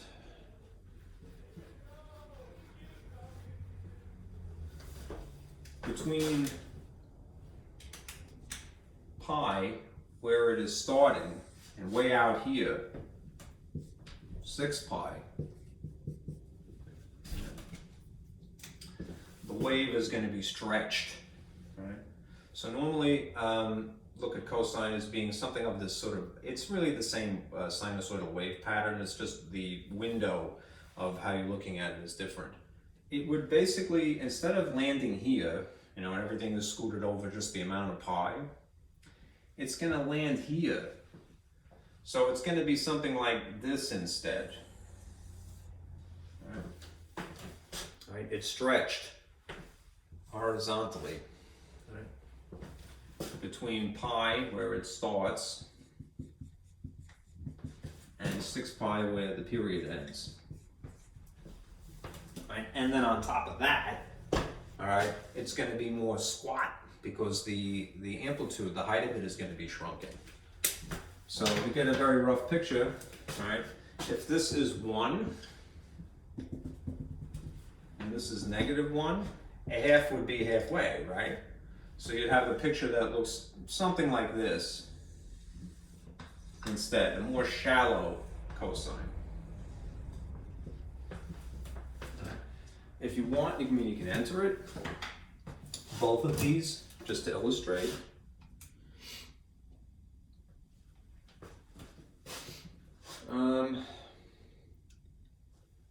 Yeah, I feel compelled to do that. Okay. I'm going to type in regular cosine. I may have to adjust the screen dimensions, but so be it. Here's regular cosine, graphed. It's a little bit squat because of the dimensions of the screen. I'm going to go back now and enter the one that I erased here, which is this.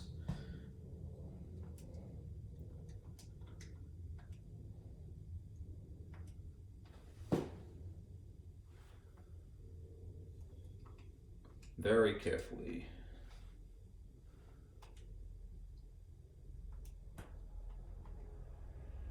And I'll show you what to do if it fights a little bit. Okay. I very carefully put these things because they're fractions in parentheses. It's probably overkill, but that's one less thing to think about. All right, now, if I graph and it doesn't work, if it crashes, I just have to adjust the screen dimensions. So I'm going to hit this graph.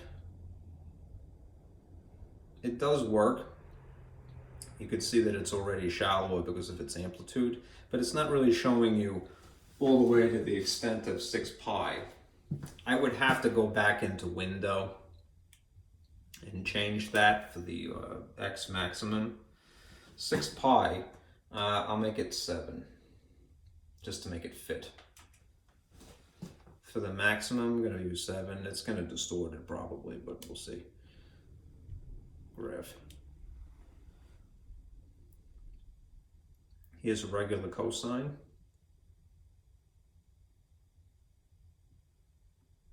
And here's the flattened and elongated version of this wave. 1/2 cosine of x over 3 minus pi over 3. Okay, you see that. All right. If you go all the way to 6 pi, right, the value of the y value here should be 1/2. So just to test the theory, let me hit trace. And I'm going to type in 6 pi for the x value.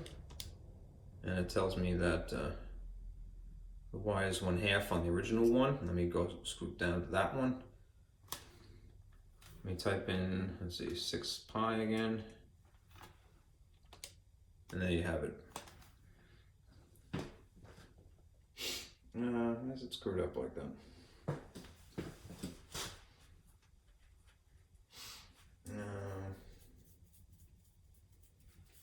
I should edit that. Bear with me 1 second.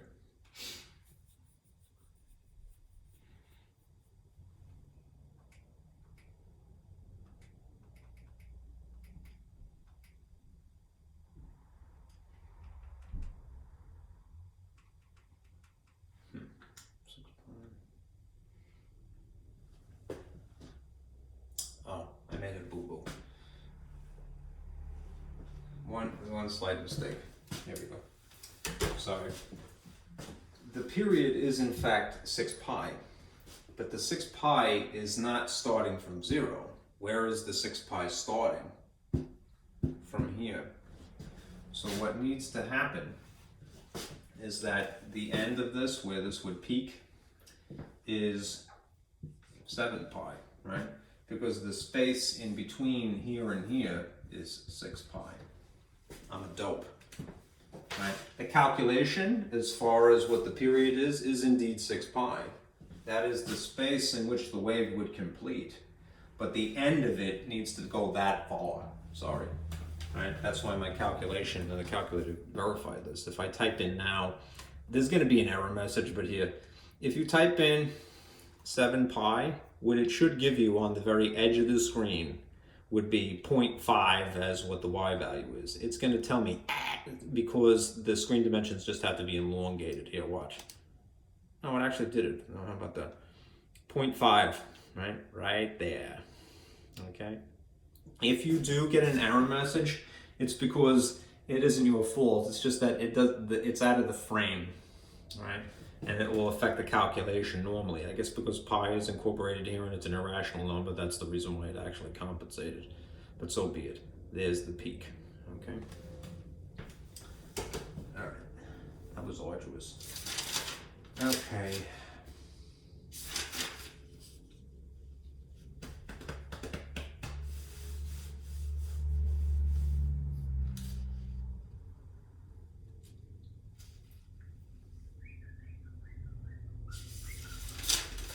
Let me have you identify an equation, and then we will shift over to section E2. You're running an hour in here, 2 hours.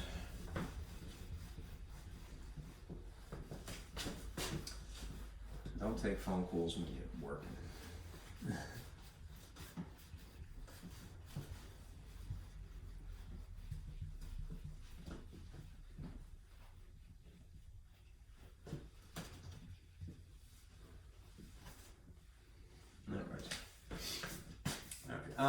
Here is a humble graph. Let us say that you had to write an equation from scratch. This is what would have been example 7 in the book.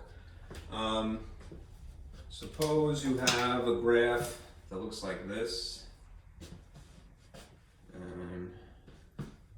It's going to be a bit messy. And these points are visible.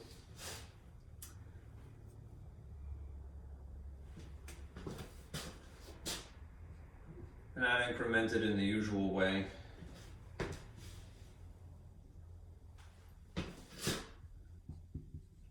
You see whole numbers instead of a pi symbol. Just bear in mind, if pi were incorporated or not, it is still the decimal 3.14. So it is still the same axis.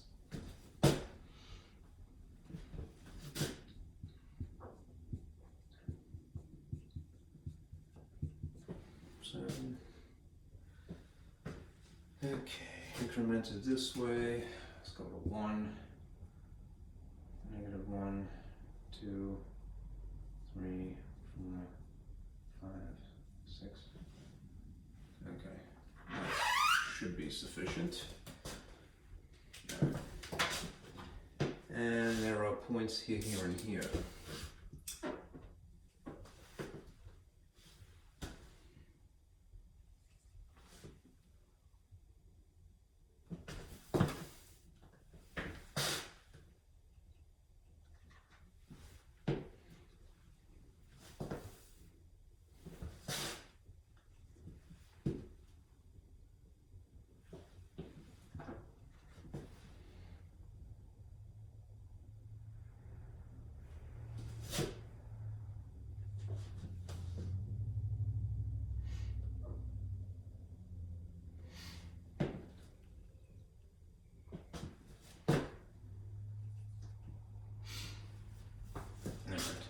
This is sloppily drawn. I hope I can get away with this, but we'll see.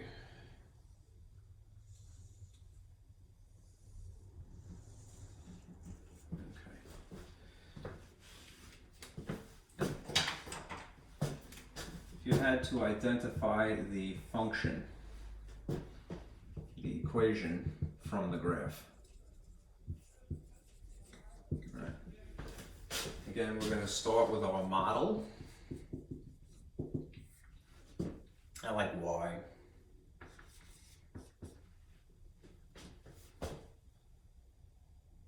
Which could be sine for right now, or in theory it could be cosine. And then there's probably more than one way to do it, but do it whichever seems easier. And for the basis of comparison, bear in mind that this is what sine and cosine look like under normal circumstances. Right? That is what sine looks like. And this is what cosine looks like.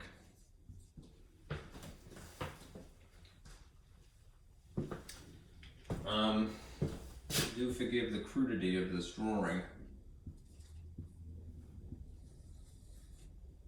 It's supposed to be nice and curvy like it normally would be. Okay. I tried to emphasize certain points. Let's see.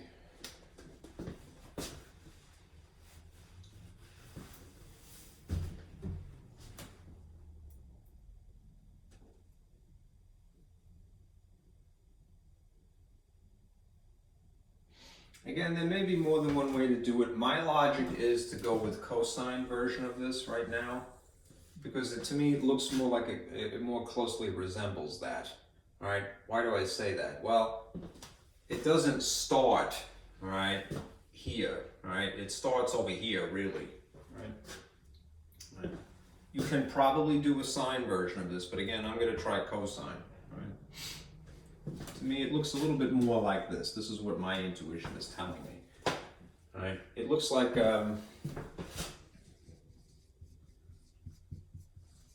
phase shifted cosine.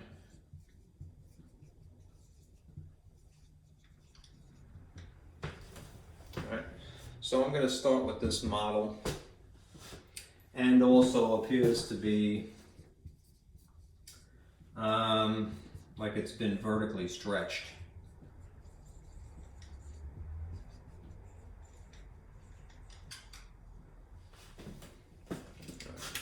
So let's do a couple of things.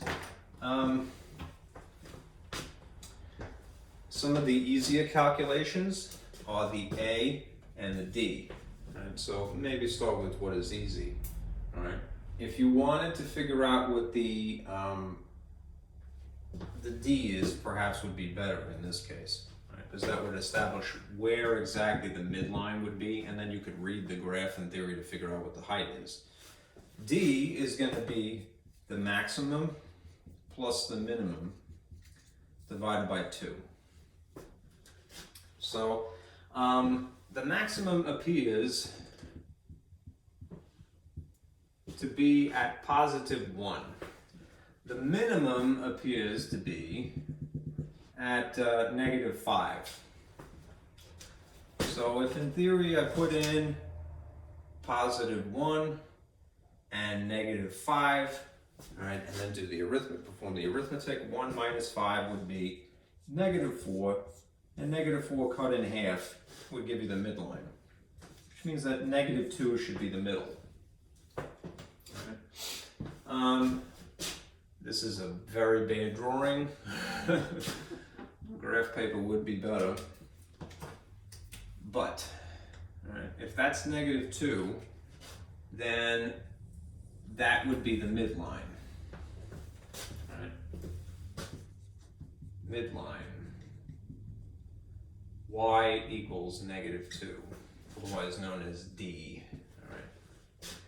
From there, you could calculate, I mean, you could visually read the graph if it was drawn nice to see how tall it is or how shallow in theory it is, the depth. All right. What is the difference between negative 2 and negative 5? 1, 2, 3, right? Just to verify with the calculation, the A value, I'll put in negative 2 in that void. A is 1/2 the absolute value of the max minus the min. So the maximum is again still positive 1.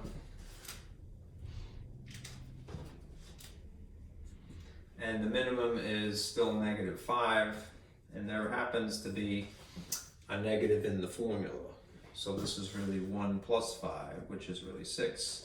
All right, so if it is really 6 divided by 2, the amplitude would be 3. At least the absolute value of it would be 3. All right, so we're gonna go with 3. Okay.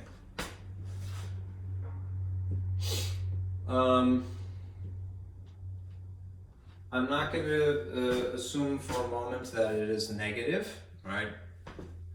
To me, it doesn't look like, this is arguable, but if I'm saying that this is a cosine that has just been phase shifted and vertically stretched, then I'm probably not going to have to worry about this being vertically reflected.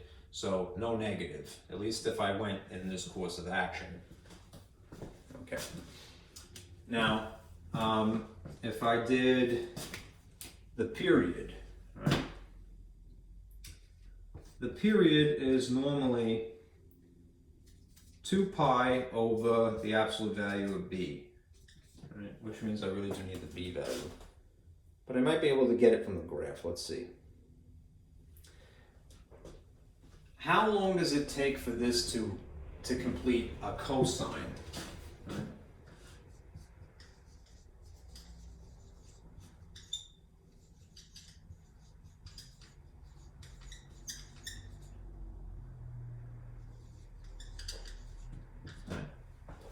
Well, if cosine normally looks like this, it starts at a peak and it ends at a peak.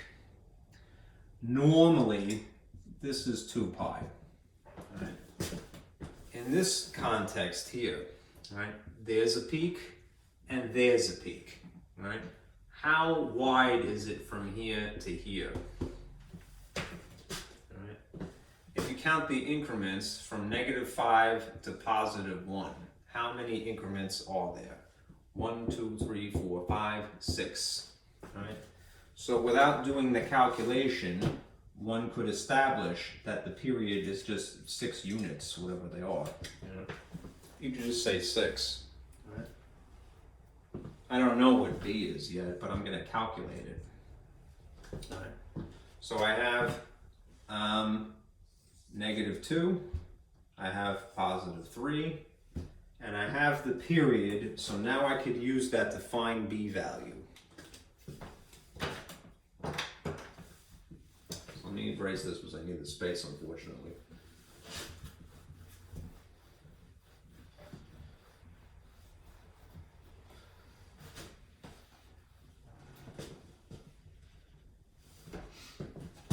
Let's see. B is the same formula for period rearranged, right? It's 2 pi over p, right?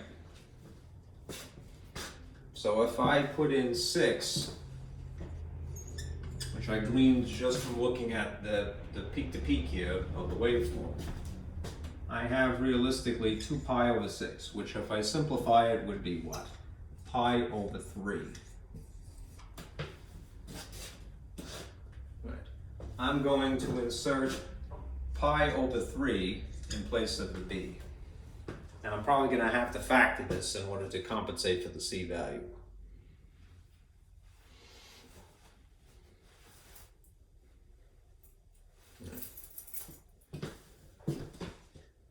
The c value is going to come from b, pardon me, it's contingent upon b. So let me fill in what I can.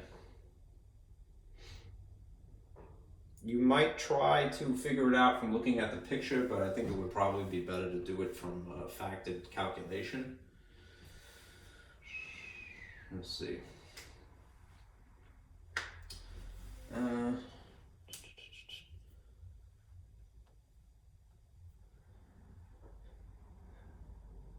Some of it I can get from the drawing. Okay. I need, just for the sake of some kind of clarity here, I'm going to use a different color. It does appear, this wave, to be phase shifted.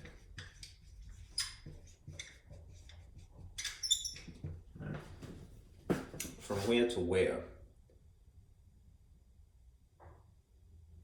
Well, yeah, you can get that much information from here to here. This, although it's very sloppily written, this is the point of 1, right? That's where the peak is. The peak is it's starting at the point of 1 here, right? Where does the peak ordinarily exist on a cosine? If this is the graph of cosine, normally, this is where the peak is, right? What increment is that? 0. So it appears to be phase shifted from 0 over to 1.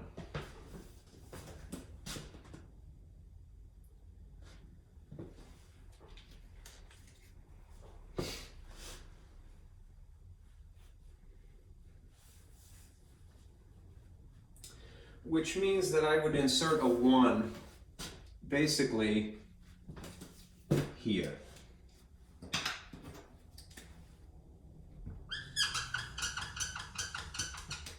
And the B value would be this, pi over 3. So in the factored form, if I have it like this, B x minus C over B.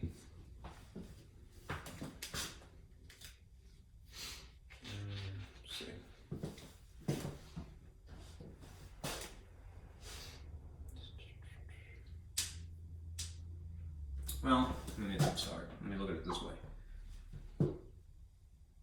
That is correct, but I'm sorry, I'm fighting with myself as to which is the appropriate place to start. C is 1 in the factored form, right? So let's kind of think about it backwards. 1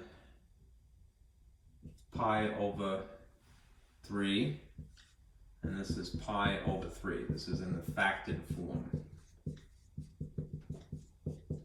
Let's clean this up, right? To get it to look a little bit more like the usual model here, where it's not factored. If I distributed pi to x, you'd have pi over 3x. If I distributed pi over 3 to this would cancel, right? And that would leave you with just 1 here. Okay. And that is basically it, right? Although it is very sloppily written for the lack of word space, and I apologize, right?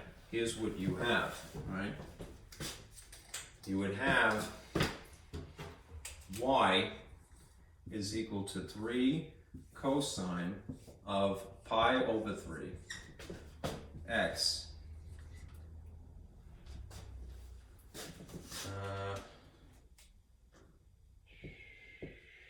shoot.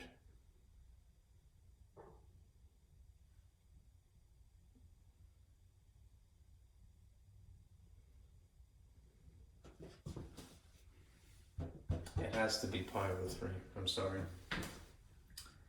This isn't wrong. It's not arranged correctly, right? It's because we're dealing with fractions that it's backwards. Anyhow,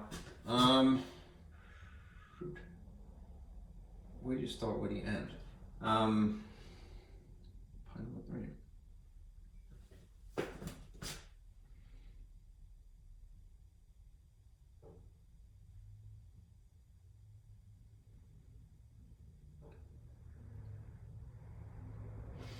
Here. 1 here, pi there.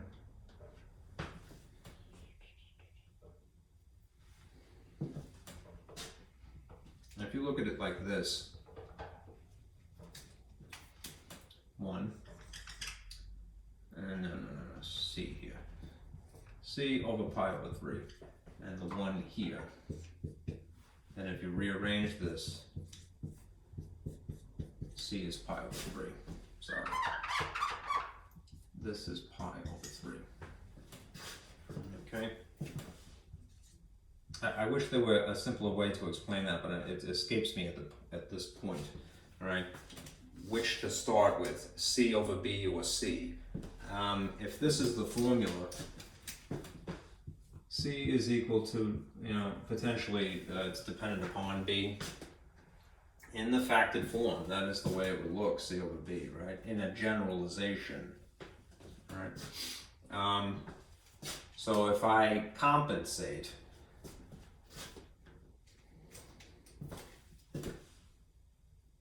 pi over 3, and put the 1 here instead, to rearrange this, I'd end up with that. And 1 times pi over 3 is just what the C value would be. That's why I'm writing it like that here. Okay? All right. If this is correct, let me finish this. Minus pi over 3 minus 2. Then I will enter this into the calculator. Right, and it should give me a much nicer drawing than what I have illustrated here. I may have to tinker with the dimensions of the screen again, but let me do that now. Okay, 3 cosine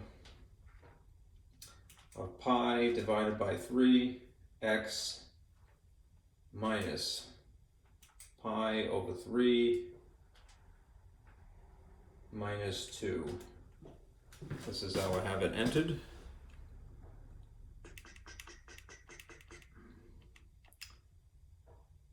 This is probably something that's going to give me an error.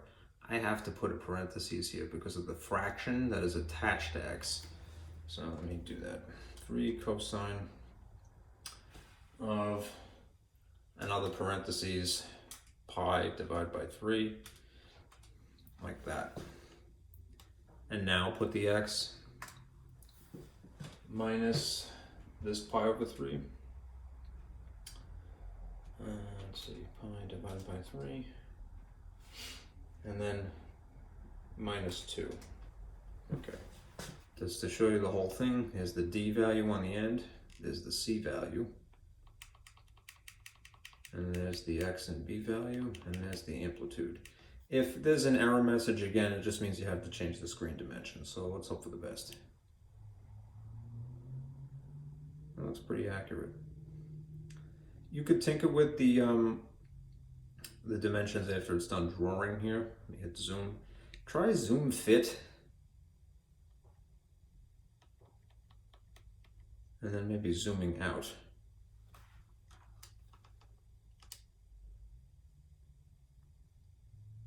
That is a little bit better. You see the whole wave then.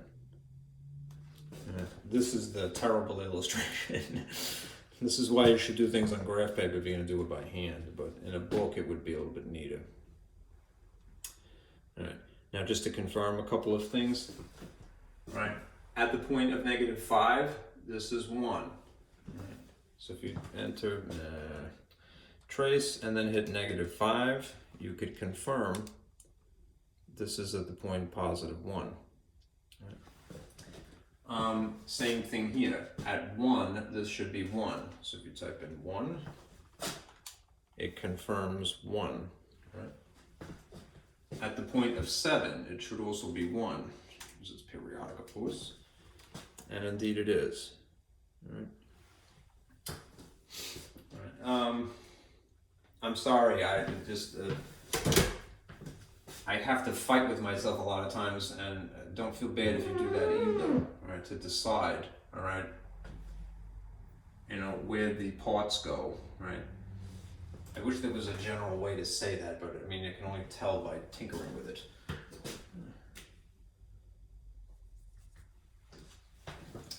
All right. We calculated the C value visually.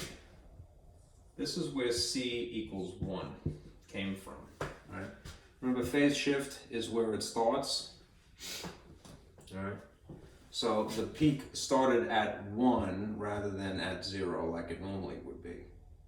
My instinct is to want to just fill it in here, 1, all right? but it is because the B value itself, I should write this down rather than just talk at you. All right. Because there is a B value, you know, other than 1.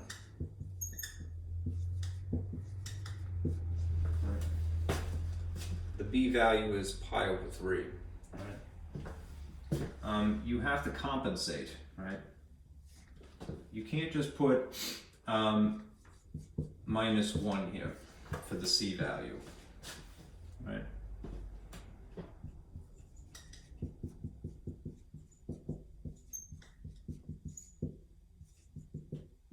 In that place, right?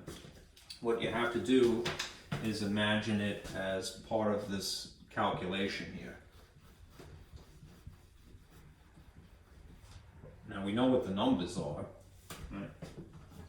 C is going to be substituted by 1 and B is going to be substituted by pi over 3, right? But it's really the factored version of this. It's not factored here, right?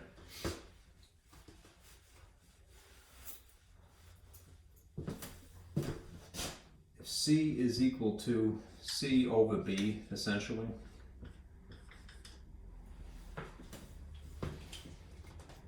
this is not factored here.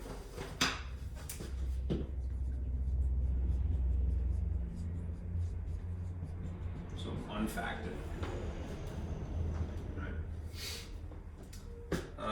I basically had to do this, right?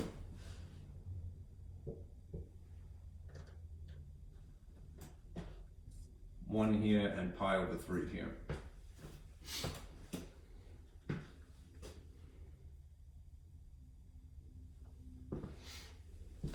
And then I rearranged it like this, which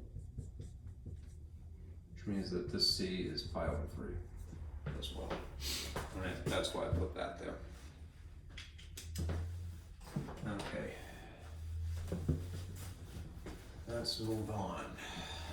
We're at the 2 hour 17-minute mark here.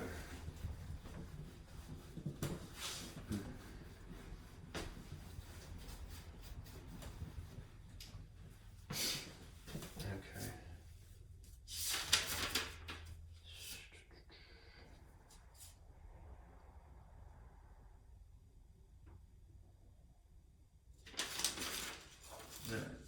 Let me shift gears now, and this will go a little bit quicker. All right, section 8.2. I want to introduce you to the shapes that you would get. Right? Here was the plan as originally decided. Right? We are discussing trigonometric periodic functions.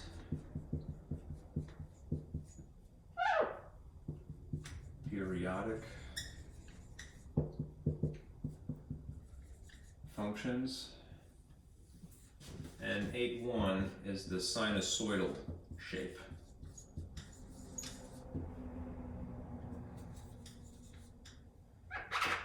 For all intents and purposes, meaning sine and cosine.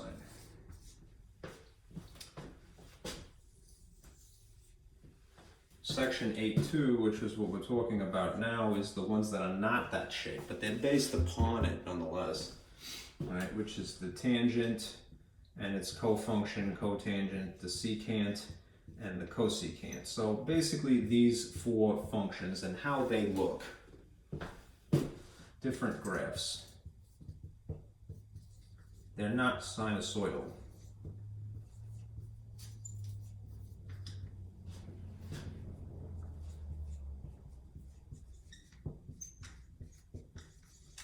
Their periods will be different, right? What is good to know about the sinusoidal sine and cosine functions is that the period is normally 2 pi, right? What you're going to see for tangent in particular is that it's actually pi instead. Right.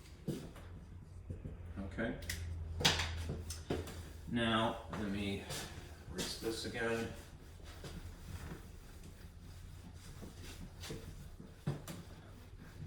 I made a handout.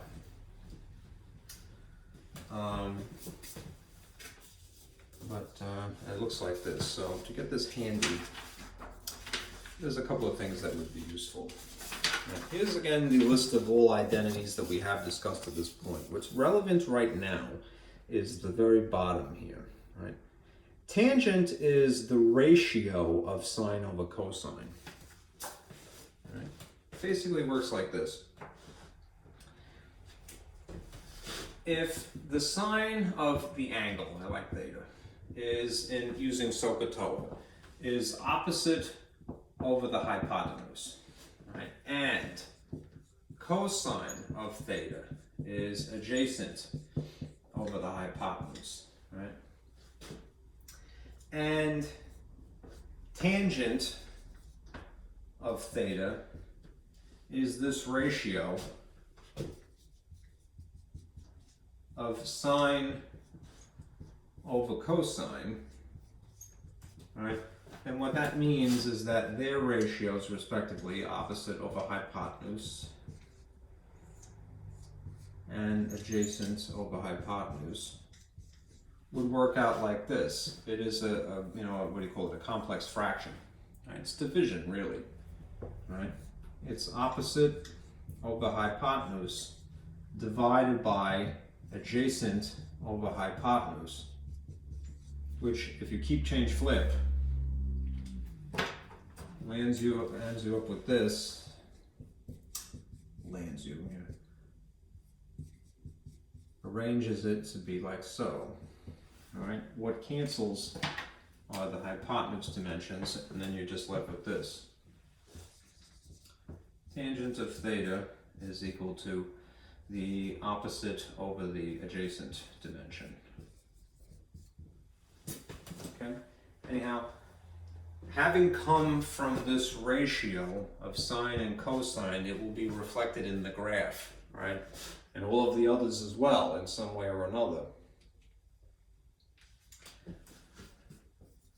The graphs will reflect this relationship.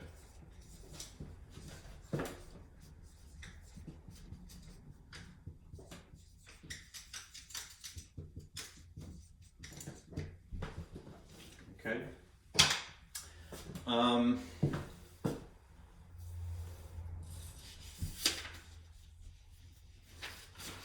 If you take out this piece of paper, I'm not going to have you do the whole thing, but if you took your calculator, I'll do it, a couple of these. You could plot the points that basically would establish how the graph looks. So, and just bear in mind, these are in pi radians, so this is really 30, this is really 45, this is really 60, this is really 90, and then the negative incarnations of those. Okay?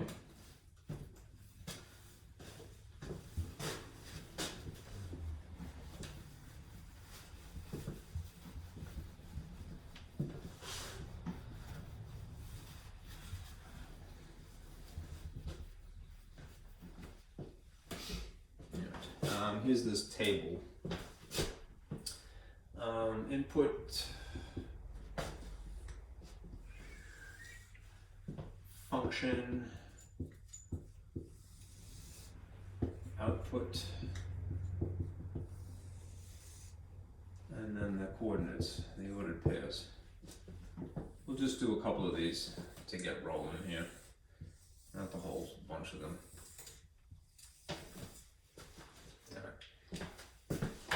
If your input, and this is your output, is 0 degrees,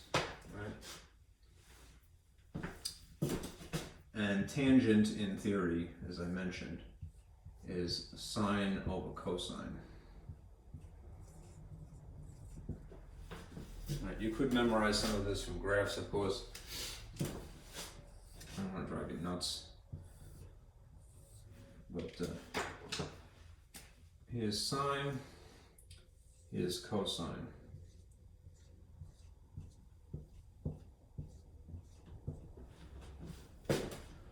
At 0 for x, right? What is sine? 0 also, right? At 0 for x, what is cosine? 1, under the unit circle at least.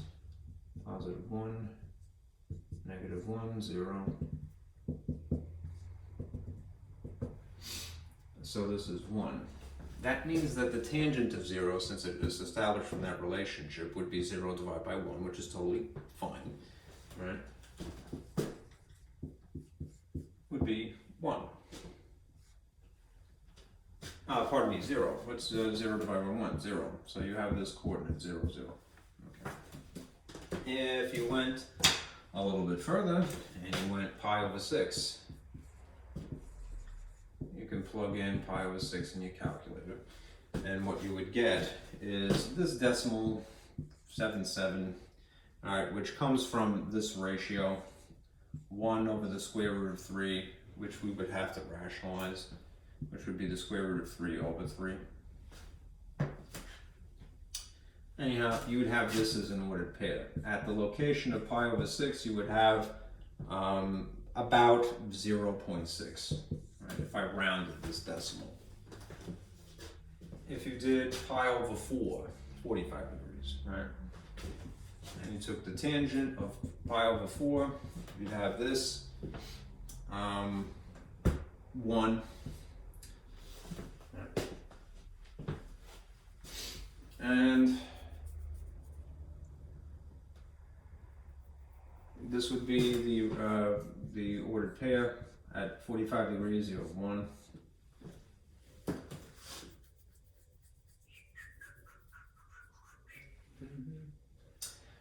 If you did pi over 3, tangent of 60 degrees, you would get what? You'd get 1.7 something 32, because this comes from the ratio of the square root of 3 over 1. Square root of 3 is 1.732 something. So your coordinates would be pi over 3 is about 1.7, something like that. Just like this is about 0.6. And then something interesting happens. At 90, the way that the ratio works out could be explained again best by this perhaps. Since it comes from the relationship of sine over cosine. All right. At 90, and this would be 90. And this is sine, and this is cosine. Sine at 90 degrees is 1. So you'd have 1 as a numerator. Cosine at 90 degrees is 0. And this is a situation where you go to math hell, right? Because you are dividing by 0 rather than dividing into 0. This is undefined.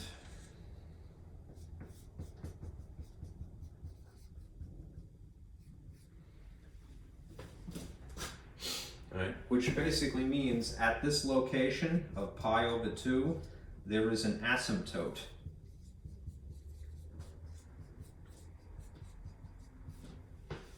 Right? And then it's a periodic function just as the others are. So if you did negative pi over 6, right, you would have a negative incarnation of this. Right? Basically, you would have at pi over 6, negative pi over 6. It's funny I chose blue, right? You would have about negative 0.6, right? And at negative pi over 4, you would have negative 1. Yeah, it is negative 1.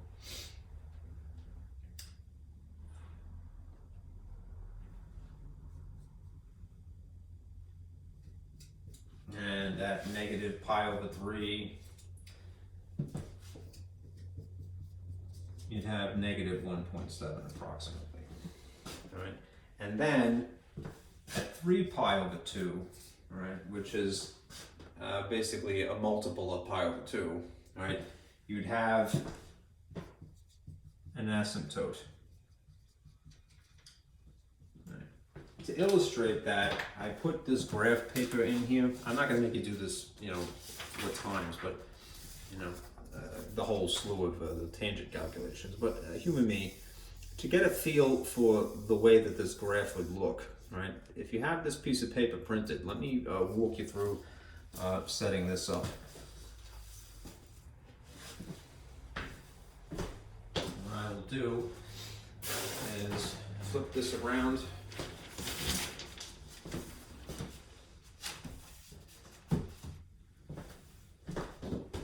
And doodle on this.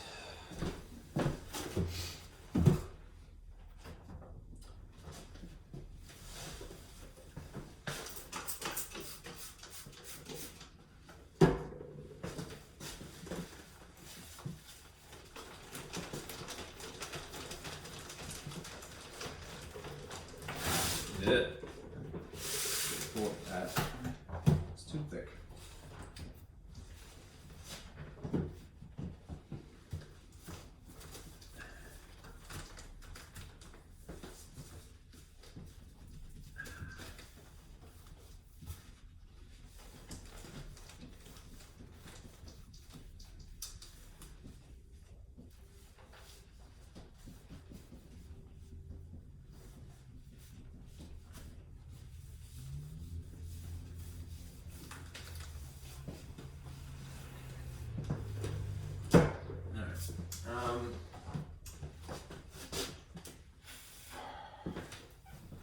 So make sure that's dry. Try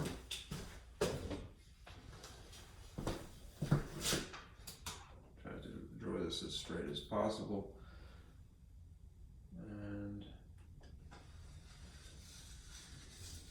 there's our horizontal axis.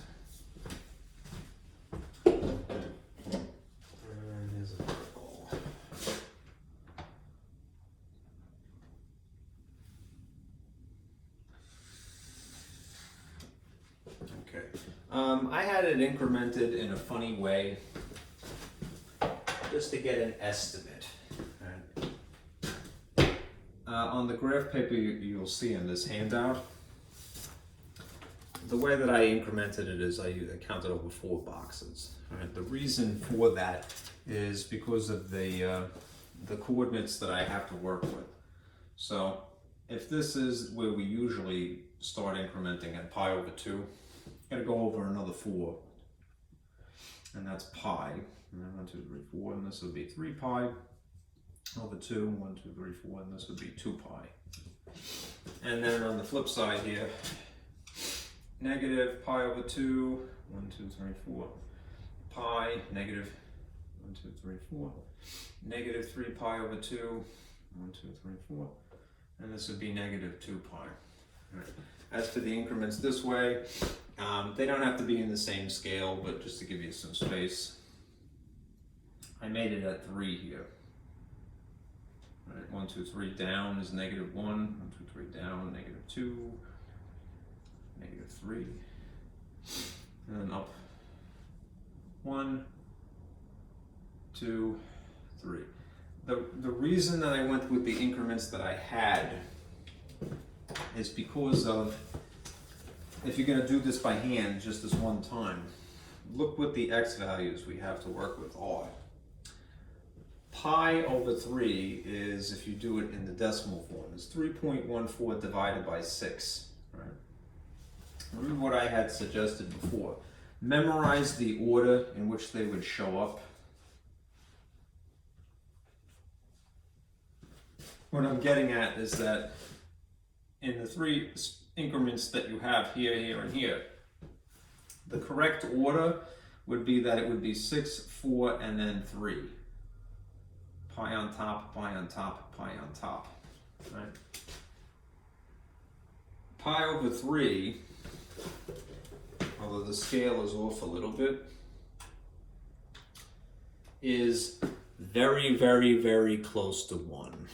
Right? 1.0. That is why I chose the increment of about 3 boxes for the dimension of 1 this way. Okay? Pi over 4 is short of that. it's 0.7, almost 0.8. All right. So it would have to be before it naturally. All right. Pi over 6 is a little more than a half, really, 0.5. All right. But it would be before the point of about 0.8.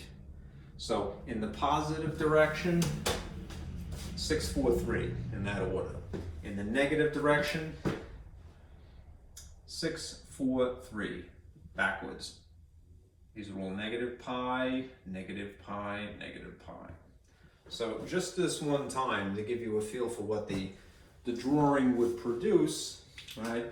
We'll use those as approximately where the x increments would be, even though it's not really correct. It's very, very close to it. Right. So let's put some dots here.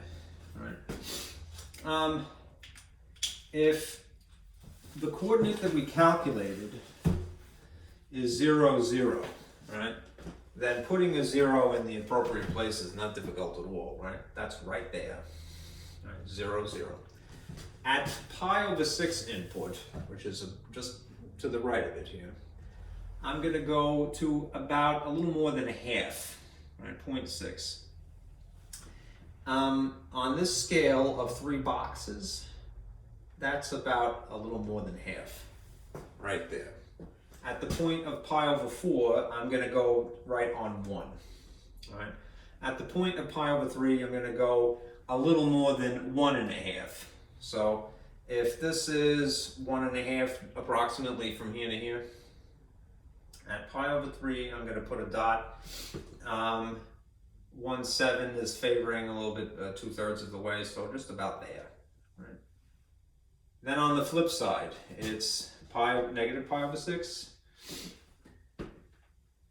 is, just move this over not to torture myself. Negative pi over 6, it's going to get a little bit messy. Negative 0.6. So it would be a dot approximately there.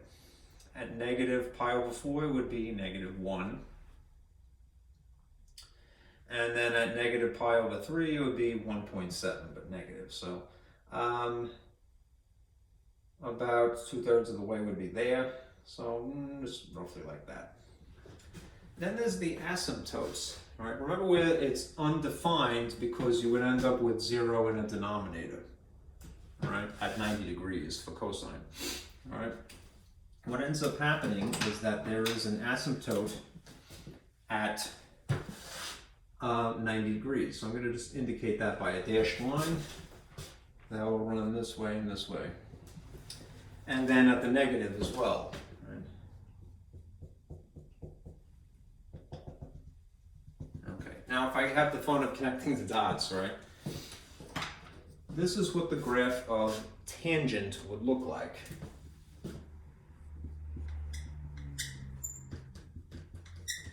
That is to say, y equals the tangent of x in the style of a function, or something close to it at least. I put it in y rather than function notation. It approaches this asymptote, but it's a boundary essentially, right? So this is the way it would curve, up and down. This doesn't look anything like the things that it came from, right? But this is the result of that ratio, right? You don't have an amplitude, right? No, it's not sinusoidal, right? So there's no amplitude, right? There's no wave maximum. Max or min, right? It goes into infinity upward, and it goes into infinity downward. Right? That is what this sheet is really all about. All right, tried to summarize. All right. In place of an amplitude, we just refer to this a value, that would be the coefficient up in front of the function, either in just the very basic type or the one with all of the transform features here, as being a stretch factor, right? Okay. And notice what the range would be, negative infinity to positive infinity. because again, it doesn't max out at any point. It doesn't have a minimum either. It is a periodic function nonetheless. What would happen is that, well, before I get to that point, let me ask you a question. How wide is this from here to here? If it goes from negative pi over 2 to pi over 2, and that would have to be the period, this width from here to here, in order to complete this funny sort of a wave. Right? It's a wave like this, you know. It almost looks cubic, and it's not quite as the same curve really, but it looks like a cubic function, right? Well, it is a period of, instead of 2 pi, it's a period of simply pi, right? A half a pi and a half a pi wide, right, is a whole pi. And it would be that, just by virtue of the fact that this is a periodic function, like that consistently. Right? It's not going to distort suddenly. All right? So at basically multiples of pi over 2, this is 1 pi over 2, and then this is 3 pi over 2, you would have the same shape, right? Go through here, and it would look like so. Right? And then again, like that, right? And again backward here, right? At this,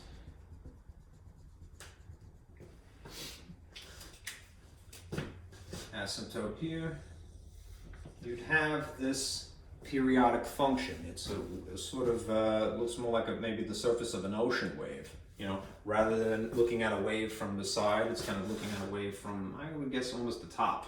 You know, yeah. And you have that. Okay, that is what tangent looks like.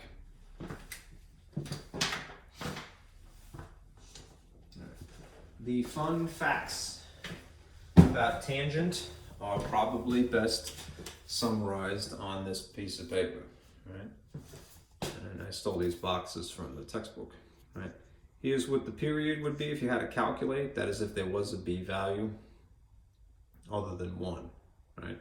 But to start with, the period is just pi, right? The other asymptotes can be calculated this way, right? Right. And it has all the same sort of features. We just changed the labels a bit. Instead of, again, calling this an amplitude, we're just going to call it a vertical stretch factor. Okay.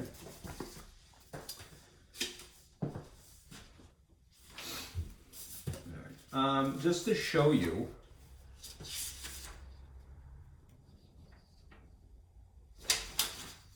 what the other ones look like, I gave you paper for 4 of them because there are these other 4 non-sinusoidal functions. I'm not going to calculate them, but I will illustrate them.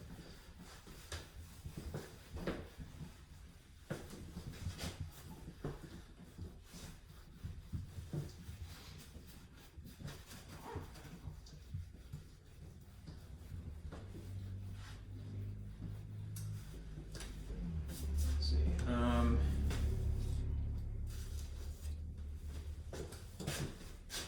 Cotangent, remember, is the cofunction of tangent. And remember that they have a relationship that they are complements, basically. The angles inside would be complements in the arguments. This means that they are basically out of phase by 90 degrees. Right? Just like sine and cosine are cofunctions, they are out of phase by 90 degrees, so would cotangent and tangent be, and also secant and cosecant, right? Cofunctions are out of phase, right, by 90 degrees in each coupling, right? If side note, cotangent is the cofunction of tangent, and, right, it is its reciprocal.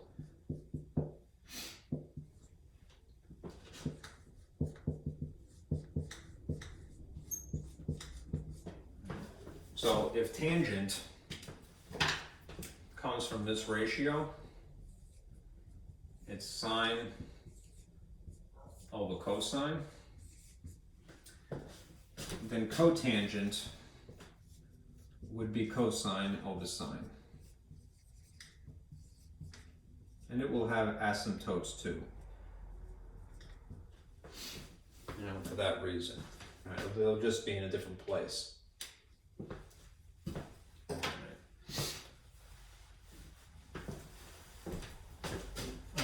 To doodle that, let me just humor me, I'll draw this again.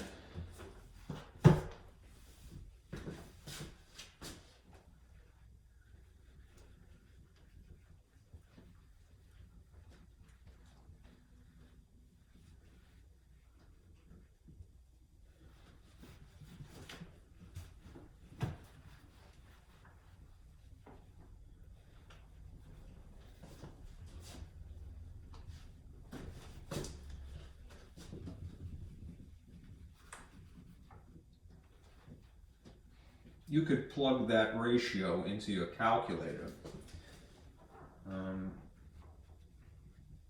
In theory, you could use 1 over tangent as well, but I've noticed that the calculator doesn't really compensate for undefined calculations. It's better to use sine over cosine and cosine over sine.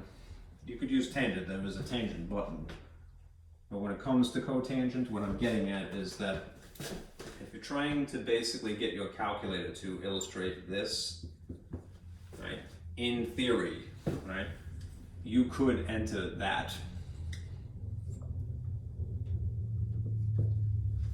1 divided by tangent. It will draw the exact same picture as if you had done cosine over sine.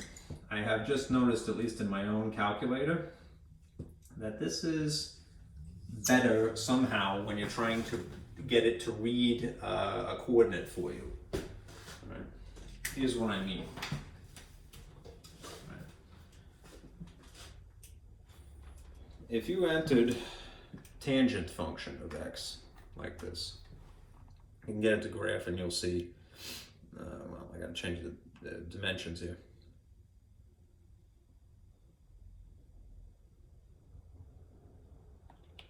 Zoom out. That's terrible.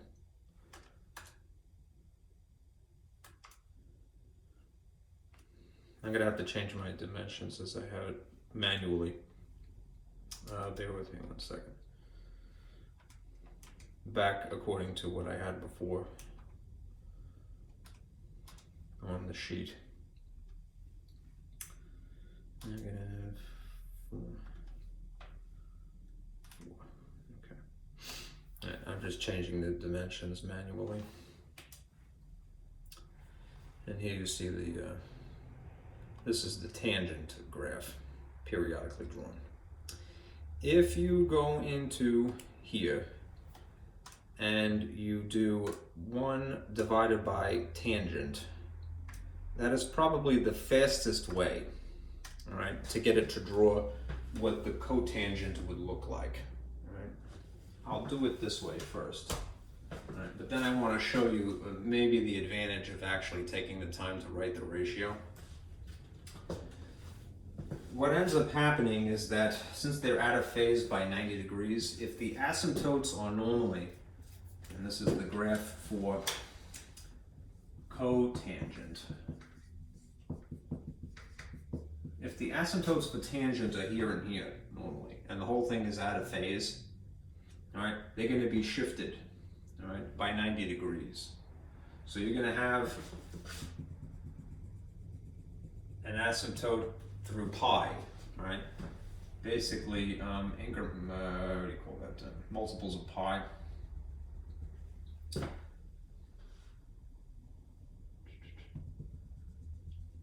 Like so.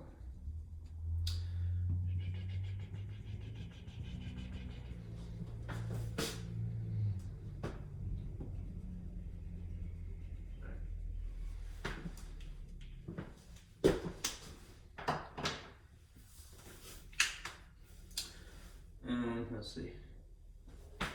Since it's the reciprocal, right? Tangent is normally from left to right, curving up, right? Cotangent will be curving down like this. My green is dying.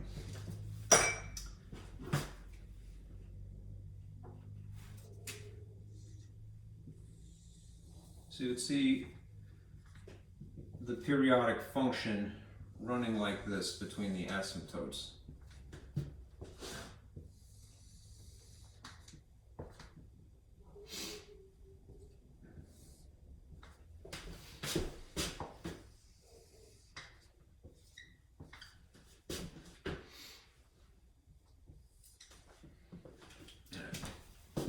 Now here we'll have it drawn. Again, this is probably the fastest way to get it to draw. Just do 1 over tangent because you have a tangent button. And you'll see that it draws that way appropriately. It's a reciprocal and the cofunction. And cofunctions are out of sync and reciprocals are backwards. They're out of sync by 90 degrees. It's backwards, it's running from, it's decreasing basically from left to right. All right. Here's what I was getting at before. There is a value here at 90 degrees and it should just be 0. But because I entered it this way, 1 over tangent, see what happens if I type in pi divided by 2. There's my input at x 90 degrees, where it should be 0.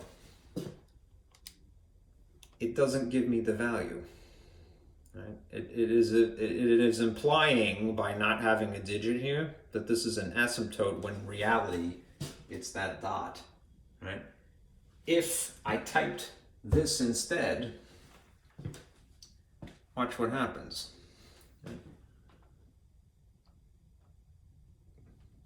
Clear. Cosine of x, it's a little bit more tedious, of course, over the sine of x.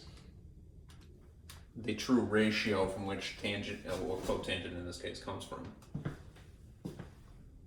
Sine over cosine. Let me scoot back to show you. It's going to draw the exact same picture, of course.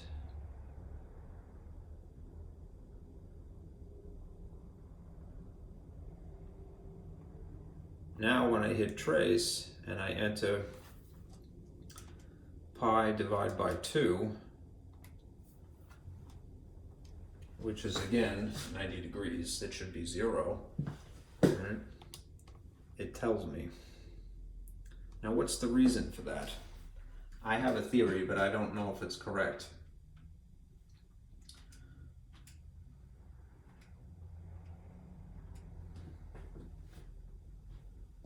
Here, I'm going to show you that these are in fact the same graphs. Here's it a little bit more arduously written in cosine over sine, and here's just using a reciprocal of the tangent button. It's drawing, superimposing one picture on the other, on another, and you see that there's no difference. All right?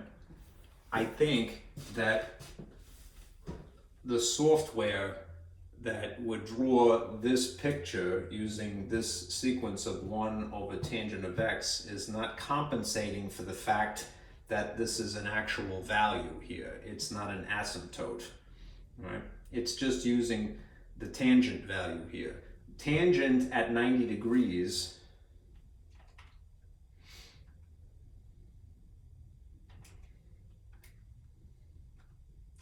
is an asymptote, right? So if you entered this in your calculator, you'd get an error message, right?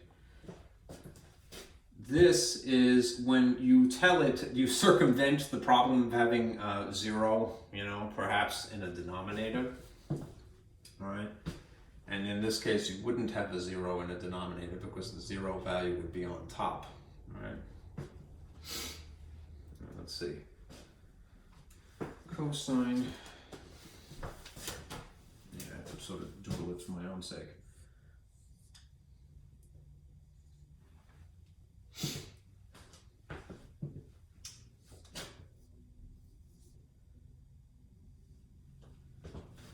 at 90 degrees, and this is a cosine, y is 0, you would have a 0 here. At sine of 90 degrees, this is 1. 0 divided by 1, all right, is 0. That's that value there, all right? If you kind of jump the gun and you just go for tangent, all right, whoever programmed it must have not taken into consideration that, you know, this is what the alternate way of writing it is. Anyhow, it's not super important, but it's something that I noticed, all right?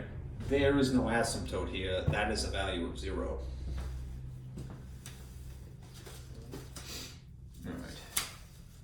Now, as for the others, another is included in this handout, is the conditions for cotangent. There's the period, it's basically it's going to be pi as well. The width of this from here to here is a half a pi is a whole pi. All right. And then for secant and for cosecant, which are also cofunctions, they are 2 pi is their period. Okay.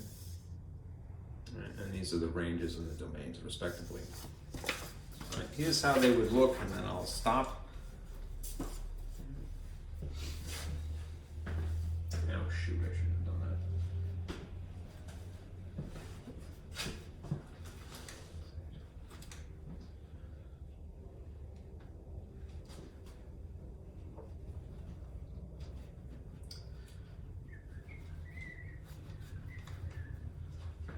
These are kind of fun to draw, the secant and the cosecant, and you'll see why.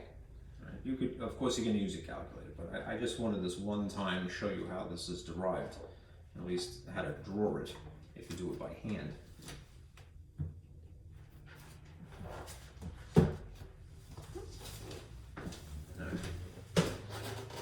As before, cofunctions are out of phase by 90 degrees. So if there's any sort of phase shifting, it would be by that amount, pi over 2. Right.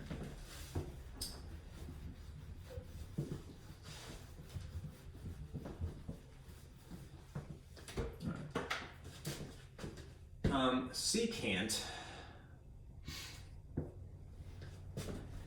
is the reciprocal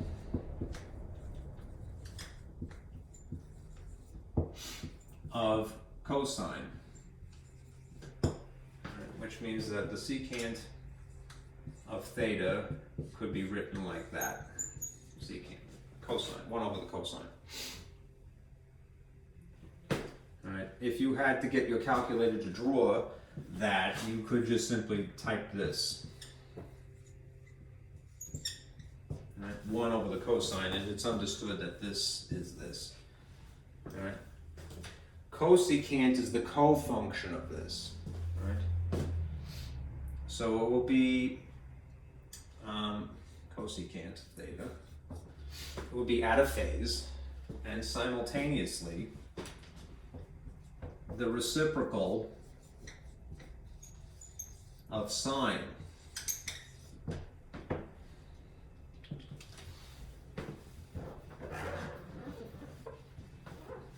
So that means that since you don't have a button like this on your calculator, you could understand that it comes from basically this ratio, 1 over sine, right? Which means that if you had to type it in your calculator, you would do this. Sine of x. Okay? And it's understood that this is this. Now here's the fun part. You would start with drawing either one of those two things. Let's say that you did secant first. Right. So be secant. How it looks. Y equals the secant of x. Draw cosine first.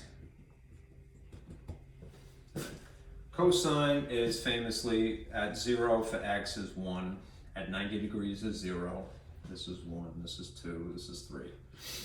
At pi is -1. And at 3 pi over 2, it's 0 again. And at 2 pi, it's back at 1. This is a cosine curve, right? And if I just stuck with it and went back the other way, -pi over 2, you have a dot here, and here, and here, and here.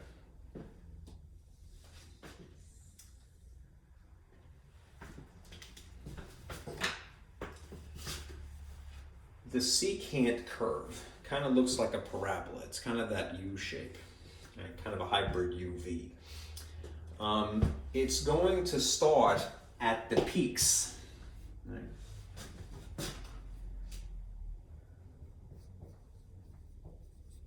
U's, right, at each peak.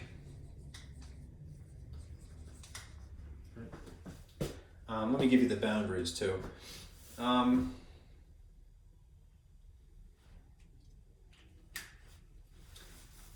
The full wave is considered to be 2 pi, but this is where the asymptotes would be. The asymptotes would be at -pi over 2 and pi over 2 and 3 pi over 2 and +3 pi over 2. So you'd see it like that. The reason that they would say that the period is not just the width of a pi, but of 2 pi, is because you're going to see the same image but upside down, all right, before it repeats again.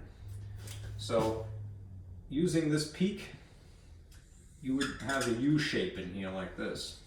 Right. And then it would repeat but upside down here, right? So this is considered the whole cycle, right? 1 pi and then a second whole pi, so 2 pi, right, is the period, right? And then it would be up again and down again and then up again. The actual graph is not the cosine that is in red here. I'm going to take this out now. It's just the reciprocal of that. So if you had to illustrate, this is how it would be. Kind of a fun activity to use that as a peak to help you draw. The actual secant is what you see in blue.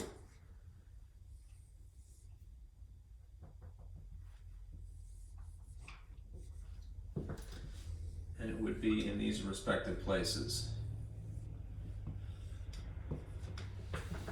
Okay? So basically like this. Just what you see in blue. Riding on top of the peaks of the cosine. Right? Those U shapes. And again, that is a complete cycle. 1 up, 1 down. Whole pi, another whole pi is 2 pi is a period, technically.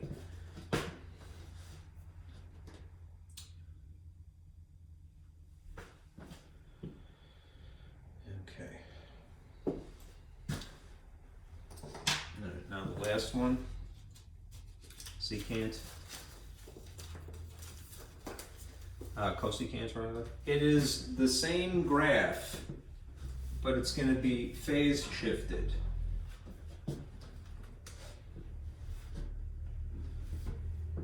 So if you're going to do a graph of cosecant, right, it's just going to be phase shifted at a phase by 90 degrees, pi over 2. Right?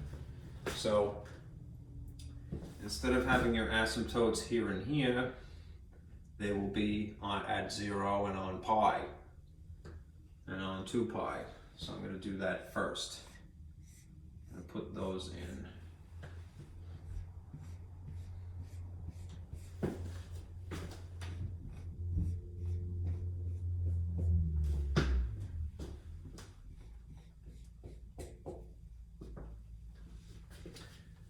Now erase what I don't need left over from the last drawing.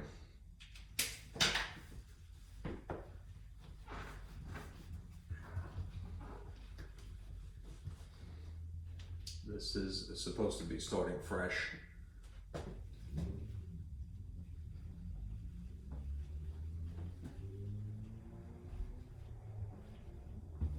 Okay.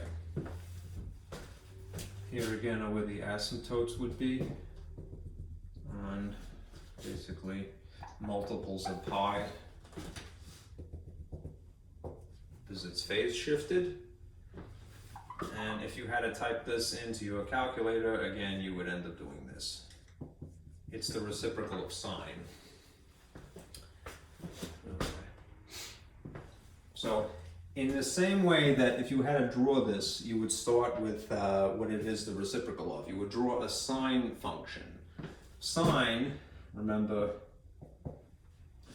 runs from 1 to -1 under normal conditions. And it starts at 0. So you would have 0 to pi over 2, to pi, to 3 pi over 2, to 2 pi. And then down here, you'd have this as the rest of it. The cosecant is going to be on its peaks as well. But again, it's phase shifted because it's a cofunction. So it's going to be in this realm, and in this realm, and in this realm, and in this realm.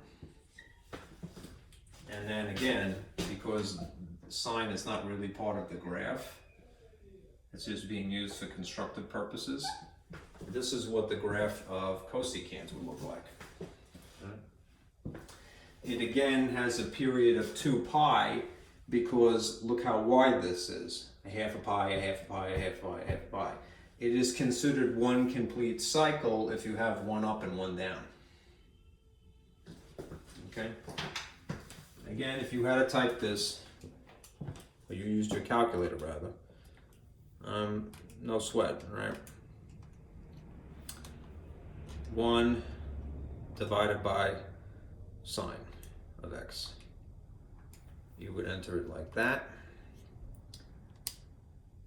and then you hit graph, and then you see you have those U shapes. Okay, it doesn't draw the, you could if you wanted to, you can put in what you estimate are the asymptotes, but it's overkill. Anyhow, hit trace, right? This is supposed to be pi over 2, right? That value should be 1. Right? So if you enter pi divided by 2, right? It's 1, as it should be. Okay? Alright. Again, any pertinent information about those, I stole these from the textbook, about the periods, their domains, their ranges, are in these boxes. Okay. Now what I'll do is, just to kind of tie this up with a string here, humor me, to have this page here, I'll just give you the information that I would have for this.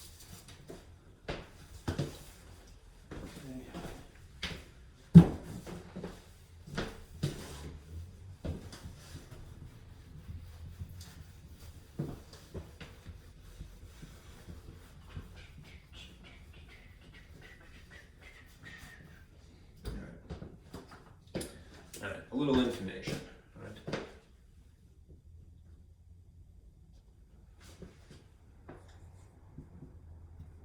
In regard to the sine of x, right?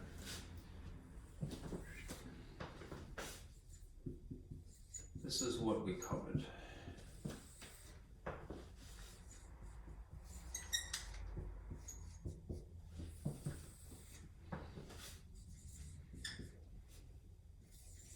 And I would try to memorize the trig functions in this particular order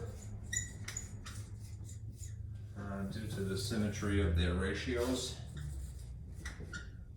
Cosecant of theta. Okay. Here's a little bit of information that would be good to know about each of these. Dark. Okay. All right. First of all, these two, again, are the sinusoidal functions. These are the ones that make the familiar wave shape. They're just out of phase. Why? Any co-function, as these things with the word co in their prefix here would imply, cosine, cotangent, cosecant, are just these things out of phase. All right? So they're shifted by 90. Sine, which is how you would really spell this, right, is basically a unit circle unraveled. Right. I sort of failed in that endeavor as well, but that was the purpose of this thing that I was showing you before. My device, which is not complete again, because it's not mechanized entirely, is meant to illustrate that. If you took a circle, and I'm just going to pretend this is a unit circle, and you basically traveled around that circle, all right, it basically would, over time, illustrate a curve, you know, because of you're translating circular motion into linear motion. This is starting to bend. Right. This is just basically trying to translate circular motion into linear motion. Right? You are unraveling a circle.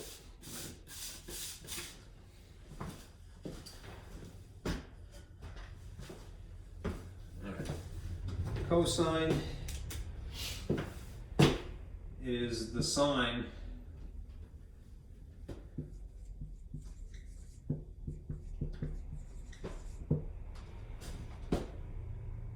phase shifted, you know, out of phase, phase shifted.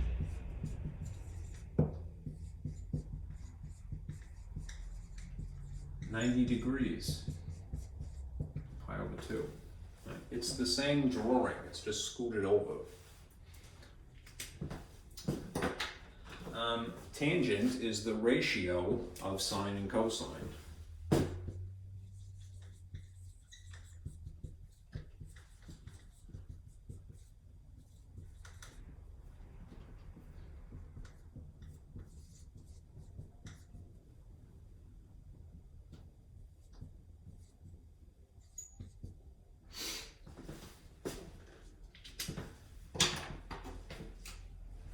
Cotangent is tangent, you know, out of phase, phase shifted, whatever you want to say,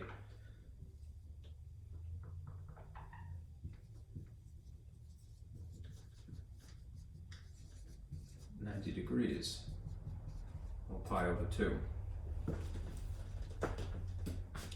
And another way of saying that is that it is the reciprocal of tangent.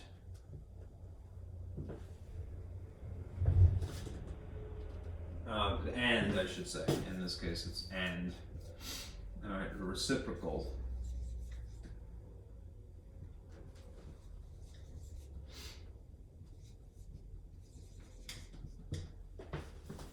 it is simultaneously the reciprocal, which is why it goes from, it's decreasing from left to right versus increasing from left to right. And it's phase shifted. So it's those two things.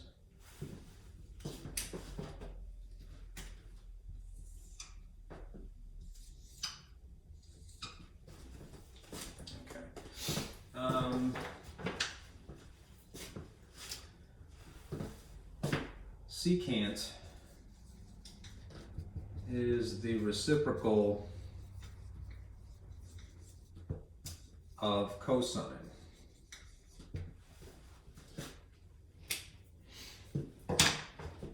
And cosecant is the reciprocal of sine. And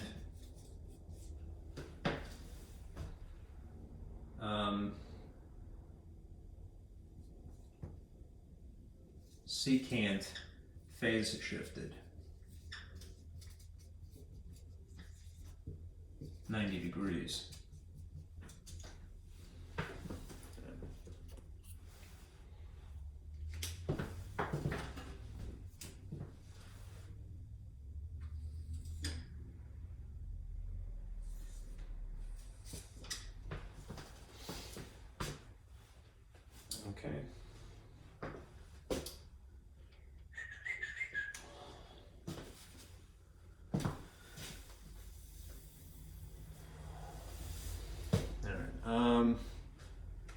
Most important, right? Know that the periods of these two are 2 pi, and that of tangent, the period is just pi.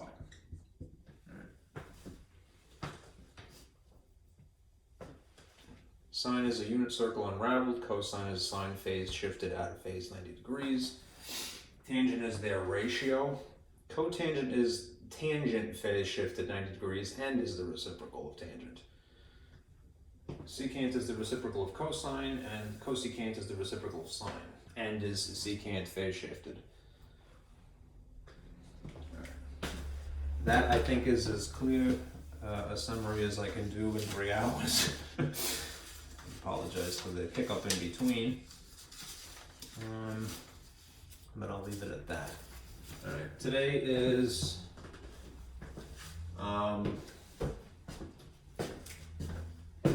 Tuesday. I don't even know what day of the week it is. All right, so we covered section 8.1 and 8.2. I think what I'm going to do is I have to look at the homework from 8.2.